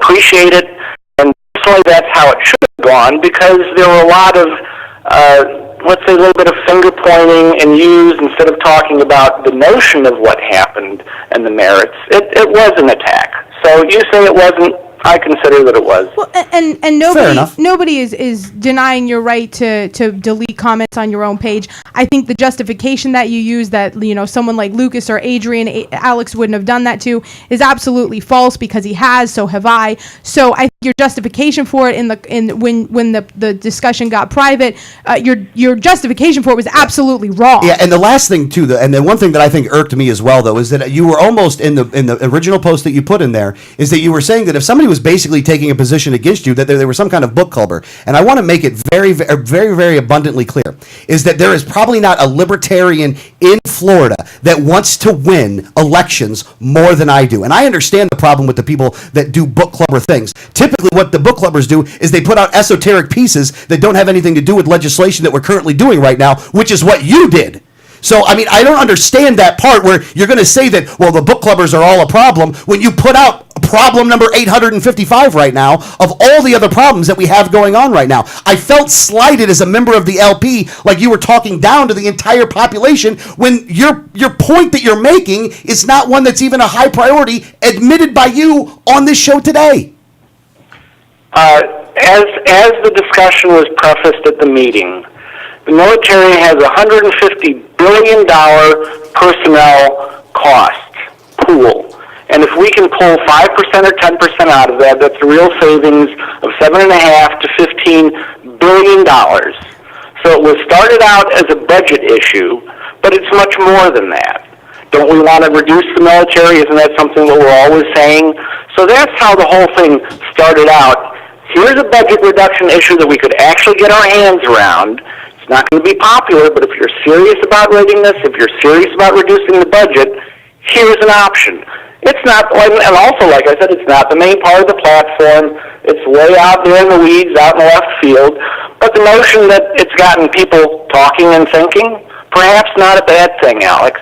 Well, and here's what I do want to say, and I want to cut the military budget more than anyone, but I want to cut it in the right manner, and that wouldn't be cutting American people from making a living. What I would want to cut it from is for our military dying overseas in conflicts that we should never be in, which if we were to bring them back from that, we would not need the supplies and all these other things, that we would actually be saving much more money than what you're proposing by actually stop being in conflicts all around the world. And that is something that everyone can get behind. It is a popular stance. In fact, it is popular among the entire nation, no matter what party you're in. Well, and let me just say this. I think that if you actually did eliminate the double standard, if you did eliminate that double standard and you made one standard for all the people in the service, is that you would have a large amount of a larger percentage of women than men that would end up leaving the service because of that, either because they didn't want to do it anymore or whatever reason, that you would buy as a byproduct of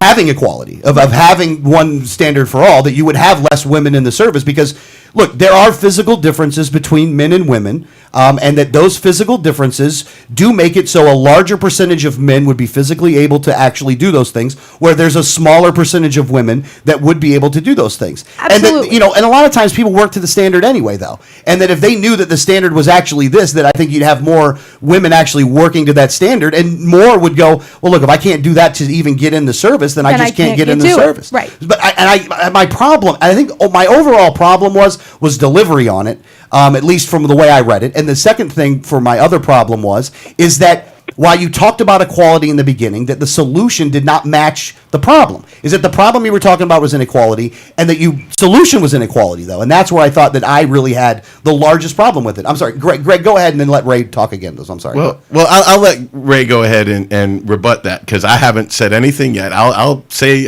something here in a minute if you guys want to let me get a word in. But I'm sorry. but Ray can go ahead and rebut what you just said. Hold on. One other thing I want to make clear. Ray knew before he was going into this that it was not going to be a pleasant discussion, that it was going to be an adversarial discussion, and he chose to come on anyway, and he chose to do that. So hats off to Ray for making that determination. Is that I'll tell you this right now, you don't get that out of anybody else but a libertarian candidate. Right. I'll tell you that right now. So go ahead, Ray.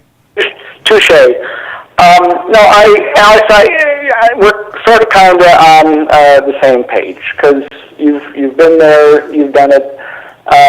This isn't an anti-woman issue. I mean, the Secretary of the Air Force for the first time in the history is a woman. And part of this paper, which you obviously don't have, and at some point it is going to go up on the website in its entirety, is that if we had more women in Congress and someday we're going to have a female president, maybe there would be less war and strife in the world. I would welcome that. And if the best cardiologist that I can find is a woman, that's wonderful too. I have no problems with that. But I have a problem with living a lie and a double standard that unnecessarily puts lives at risk, jeopardizes our ability to do things. And I originally went in 73, and I saw the buildup of essentially no women to integrated things, and morale has taken a nosedive. If you've listened to any of the hearings in Washington, D.C. on women in combat and trying to accommodate and rationalize having a double standard, when the enemy doesn't care what gender you are, they're going to kill you. And if you can't haul your pack, if you can't climb the wall, why would we, in God's name, for the sake of equality, want to jeopardize lives, dollars, and the ability to actually get a mission done? I just don't understand how a libertarian can say, I'm happy to get women killed over the notion of equality. I would be happy to lose a battle over the notion of equality. It doesn't pass the common sense test. Well, no, and again, let me rebut and then I'll let Greg go. Go ahead, Greg. I'll let Greg go. Well, I haven't read the paper. I've only got what I read parts of it. And then I summarized. You read parts of it. I've listened to Ray's explanation here. Unfortunately, Ray, from what I'm hearing, this is a misogynist policy. This is about women. This is not about equality. A blanket rule of get the women out of the military to cut spending does not seem like a responsible position or an equality position. There are a lot of ways to cut military spending, and a blanket ban on certain sex is not a reasonable way to do that. Here's the thing, though. But there is a problem. With the double standard. With the double standard. Oh, I agree with the problem with the double standard. I interrupted you, Greg. Go ahead. I think a lot of the problem with this conversation is there's, from my perspective and what I'm hearing, there's more assumption and guessing going on than there is true statistics and actual data Ray, your own description, you started to give us a description of a test, which you said you weren't sure they did, but you think they did it, and you couldn't describe the test to us, but then you gave us a specific that no woman has ever passed it. I have a hard time believing that you know that for sure if you can't describe to me the test, that you know exactly how many have passed it. It all seems like I did describe the test, it seems so like you weren't listening. Well, I was listening, but your description the failed because hold on. You know, it's a tank. It's a thing with the treads on it, and they put a 100-pound bag of something into the tank. You put a woman on top. You put a backpack with the gear and everything else, and you say, "Okay, pull the bag out of the tank." That was the test. Now, in the actual paper, which I talked about on Wednesday, I gave 2 specific examples from my own career. And if you want them, I'll be happy to give them to you now. Well, I summarized. I don't have that one thousands of tests. I mean, the information's out there. So and it sounds to me like you're trying to rationalize that somehow oranges are apples, but that's okay. Go for it. You know, I had another, and I'm going to bring this up now because, you know, I think you're not understanding where we're coming from. We're actually agreeing with you on the problem. We're not agreeing with you on the solution. You're not really kind of acknowledging that. So I'm really, you know, and I don't see any way to actually make you understand that we're actually saying the same problem exists. We're just saying discrimination isn't the answer. But you also had another position that you put out, and this was more on a weather issue. You were actually saying that we could eliminate or kind of lessen the damage from hurricanes by putting aircraft carriers into the ocean and catapulting ice into the ocean, into the Gulf to actually lower the temperature. Is that still a position that you hold? Well, actually, the paper, which I don't know how you guys got it, it's quite interesting. Seems like a little skullduggery afoot there. But no, what I put out is that it would be nice if we had some computer modeling, and the reason is because this just came out in, I think it was Science Digest, the notion that they could put hundreds of thousands, mind you, hundreds of thousands of turbines up and down the Florida coast to dissipate wind and mitigate damage from hurricanes. Well, hundreds of thousands of turbines is a multi-billion, if not trillion-dollar expense. So what I said, it would be nice if we did some computer modeling on trying to lower the surface tension, or the surface temperature, in front of an approaching hurricane, because what feeds it is the Gulf temperatures from the surface of the water. So if it's something that we've never looked at, there's been discussion of like throwing dry ice in. Well, I think dry ice is going to kill wildlife and fish, but it's something that I think is an original thought of mine, and nobody has ever discussed it. It's never been computer modeled.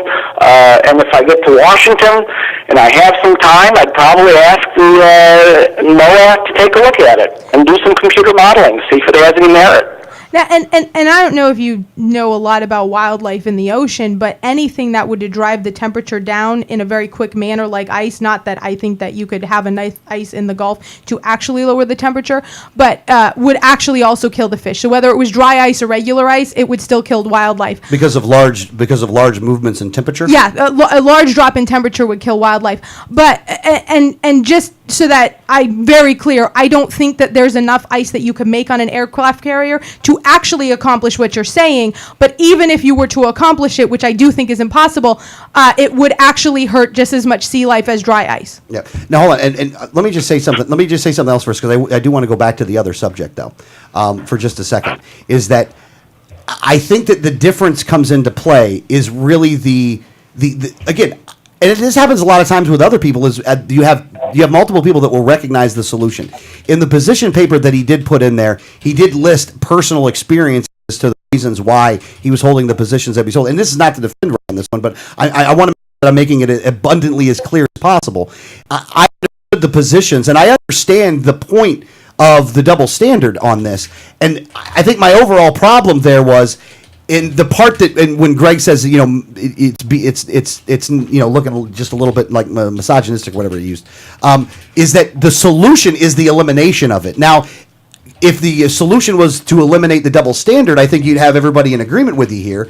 It's when you go so far the other way, that's where the problem lies there. And I think that the libertarian answer to the question is one of the same standards. And I actually think at the end of the day, it gets close to your end goal of that, because if you do put the standards the same, it would get close to what your goal would be when it comes to effective military readiness and all that other kind of stuff. That if you don't have the mental and physical aptitude in order to do this, that you're not going to make it through no matter who you are, because the standard should be black and white, and if you don't make the standard, you don't make the standard, and you should be thrown out. And political correctness has done a lot of damage. There's one other thing that you said, though, and when it came to morale within the military, and this is something else that I wanted to address. Do you think that women being in these positions has more to do with a lack of morale in the service than the wars that our country is actually putting us in? I would argue that our current foreign policy is contributing much more to the increase in the suicide rate and the amount of post-traumatic stress disorder, and to the problems like we saw in Fort Hood the other day, is that it's because of what our government is having our military do overseas that is a much larger contributing factor to that than this part of it. What's your take on that? Well, I mean, we would all like world peace. I'm an idealist. The notion that we're still living in caves and that we want to beat each other up is a sad state of affairs. But it is where we are, and it would be nice if we could retreat. I mean, certainly bases in Germany and bases in England are silly to have. We could, if the Brits and Germans took them over, we could fly over for exercises. But we're spread too thin. We're probably too actively engaged in a whole bunch of stuff that we shouldn't be engaged in. And as much as I despise the UN, if it was actually something that worked, it would be nice if it could work on a peace benefit for the planet, but it seems as though they're all too busy going to conferences. So, Alex, in a perfect world, it would be nice if everybody got along and we could pull everybody back, and heck, we wouldn't even need a military other for forest fires and natural disasters. Well, go ahead, Danielle. Go ahead. Are you saying, and I believe in a standing military. I mean, I believe that you have to be prepared for defense. That doesn't necessarily mean that you need to be on the offense of every person in the world. But are you advocating, because my contention is if you want to cut the military budget, stop being in unnecessary wars. But you're kind of making the point that's not something that you also share an opinion of, that you're kind of making it sound like you're saying, well, we're in these wars and that's just the state we're in. Would you not be advocating for not being involved in military conflicts that don't have an absolute? Well, I think the standard is an authorization from Congress, a declaration of war. No. But I want to know, because if you're going to Congress, I want to know what you'd be willing to declare war for. So if it's not in absolute defense of our own land, if you would be declaring war for something that would be, some of the instances that we've seen our military go into now, that's something that I want to know. Okay, all right, go ahead. No, my bad.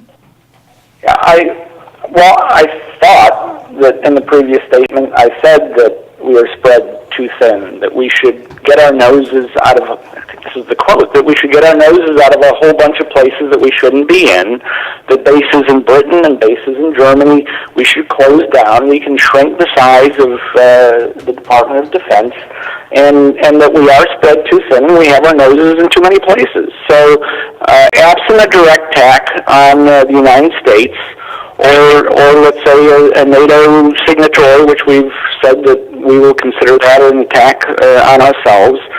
No, the notion that we've been in Pakistan forever, and in Afghanistan, and Iran, and Iraq, and I mean the whole Middle East is just a cesspool. So the notion that you're trying to insinuate that a libertarian wants a big war machine and that we should be sticking our noses in business around the world, we're stretching it there. I got you. Guys. Okay. Yeah, no. You've answered the questions. And again, I'll tell you this, Ray. It was a contentious interview, but I will say that also that you were man enough and you stepped up and you were called out. You answered it. You stayed on the line the entire time, and for that, you should be commended for that. And like I said, you'd never have that happen with anybody else's candidates. But we'll leave it at that. Make sure if you want to, can you give everybody your website address? Well, thank you, Alex. If I seemed flipped yesterday, my apologies. My intention is to not do that, but I think that sometimes when we have issues in-house, it's sometimes better to keep them in-house rather than putting them out there for the entire world. If it's a topic, I think that's great. If it's something that somebody did, then maybe it's more courteous to take it right to their face. The website's ray2014.com. I'm on Facebook. I'm on Twitter. Tomorrow morning I'll be on the Joe Whitehead show, and I appreciate the support from the Libertarian Party, and that we do have an uphill battle, and we don't want to be a book club. We want to be a viable political party, so we all have challenges. Yep. All right, Ray. Well, we thank you very much for calling in, sir. Okay. Thank you, Alex. Thank you all. No problem. I give him that. He called up. Mm-hmm. I give him that. And he didn't back down. He stuck to his guns on that. So yeah, well, I don't think he changed. Nobody's mind was changed today. That's for damn sure. But I don't think it was an honest or rational conversation. At all. I don't think there was a chance of anything being resolved or anything even truly being discussed. There was too much talking over and yelling and personal attacks, and it collapsed from the beginning and never really had a chance to get anywhere. I disagree with the both of you. No, that's fine. Maybe you were listening to something different. Apparently, I'm not listening anyway. Well, Greg, it doesn't matter. My comments. You are were silly. over there with your iPod the whole time. I was. You were jamming out to Macy Gray. I had to say goodbye and I choke. Here's the thing. If you put out a piece that can be taken very misogynistic, I don't think I'd call the woman who's talking to you that her points are silly. Probably didn't win you any points with women. Well, more than likely not. Yeah. And again, the problem that I have here is that I understand the point of the double standard. Well, my problem always comes down to the solution. It's like when you're talking to some of the guys on the left that are like, they're like, well, this corruption and the corporatism is so bad. We're like, yeah, that's really bad. So let's have more government. What? What? Now, again, Ray's not advocating for that position when it comes to that. I'm using an example that kind of technically is. Well, he's banning all women by an entire. Look, for a long time in this country, that women were not allowed into population. combat. For a long time in this country, women were not allowed into combat. And there's a point. If you, God, this is gonna sound a little bit bad, so I'm gonna have to make sure I say it the right way. Dynamics of group dynamics in a military setting is a very funky animal, and that in order for an organization to be a very well run, for lack of a better term, machine when it comes to being in combat, that there is a certain chemistry that works very well. When you mix the genders in that one of it, it adds an element that is a difficult element to overcome sometimes.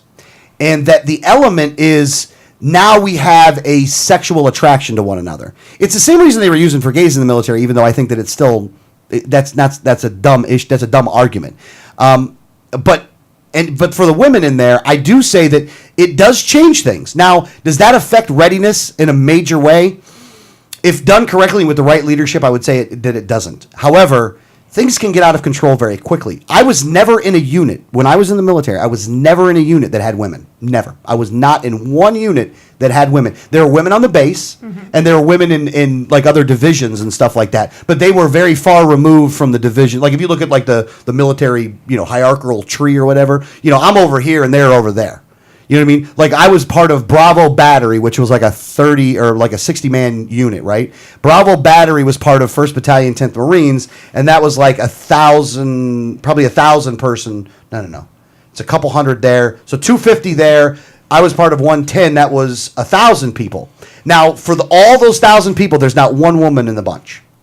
Now, if you go up to the regiment, 10th Marine Regiment, at Regiment, Then there was some women that worked in admin and worked in supply.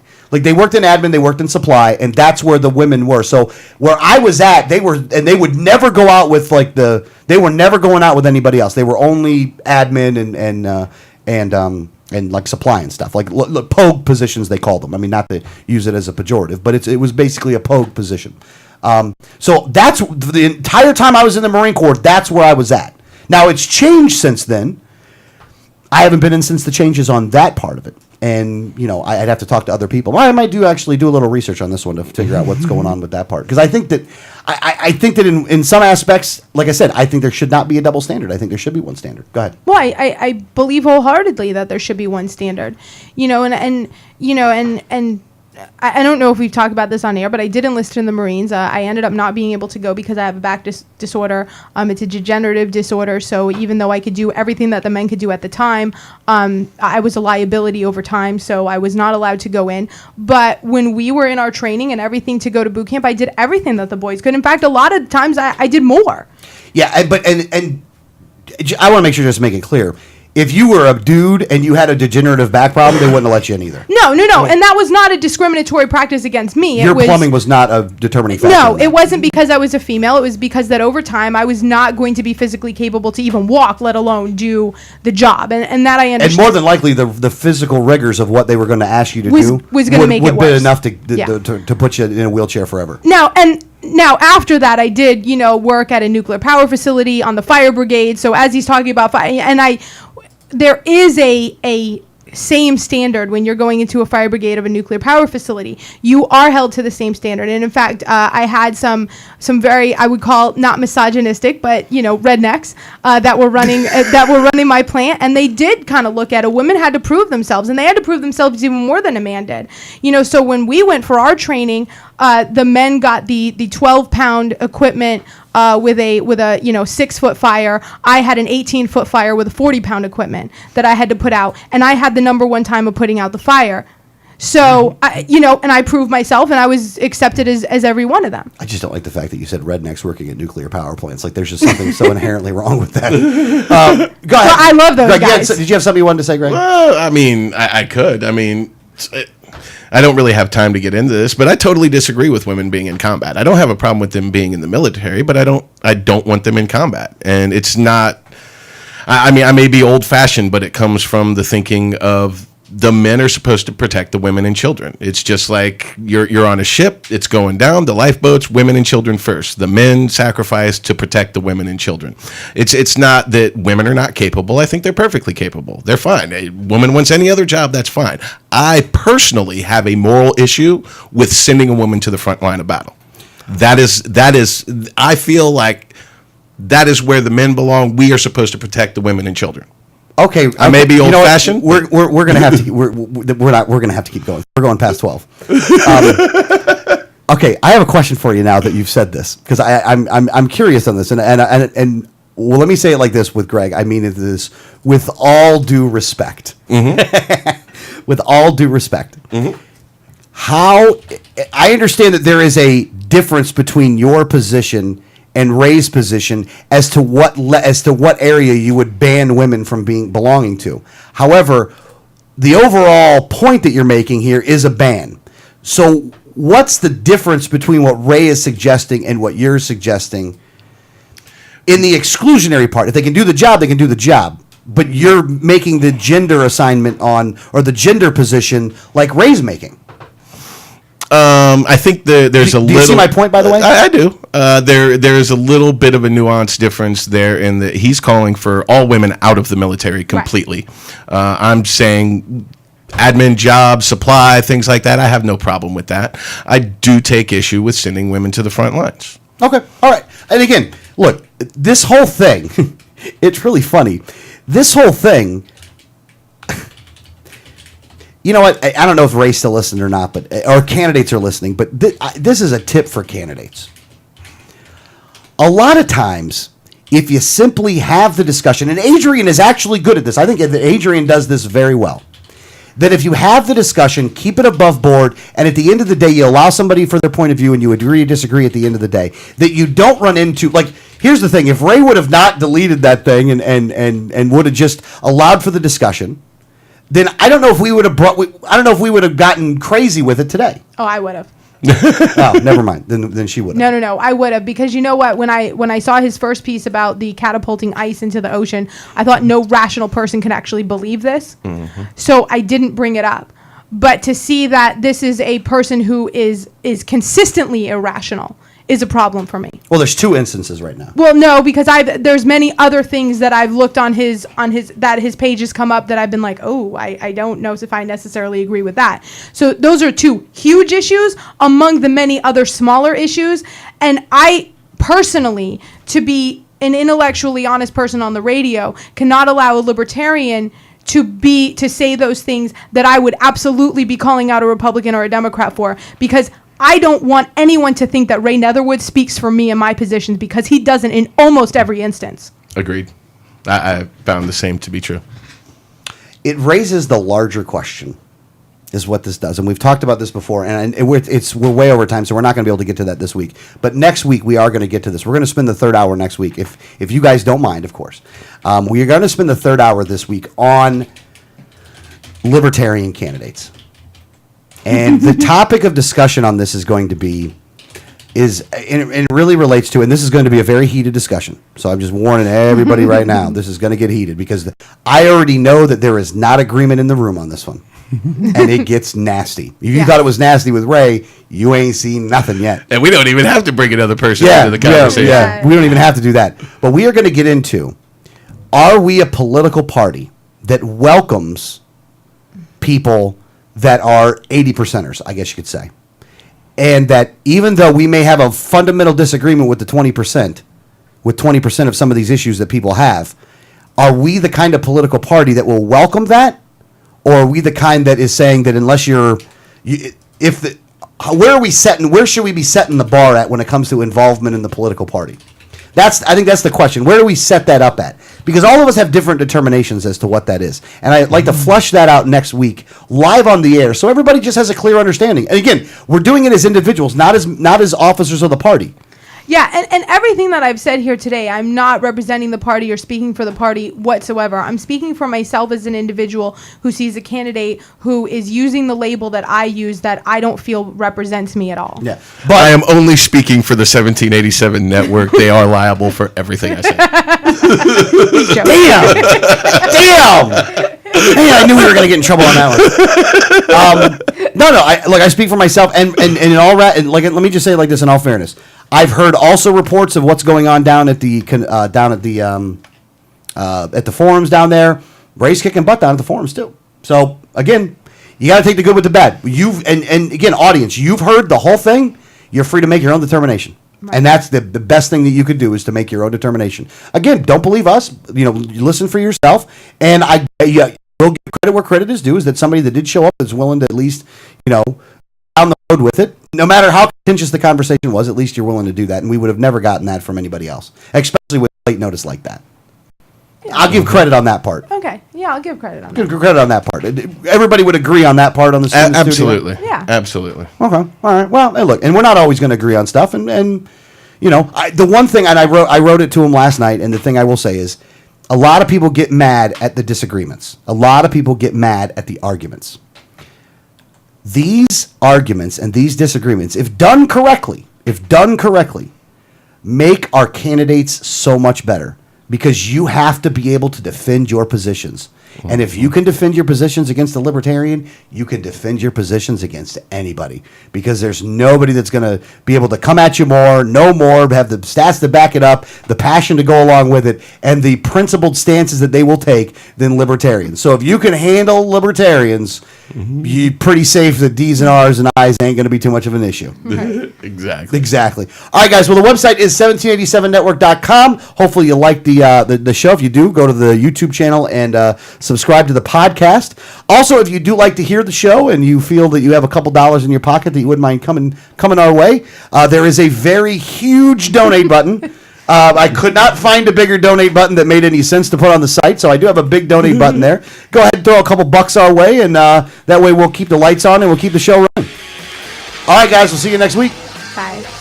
Bye.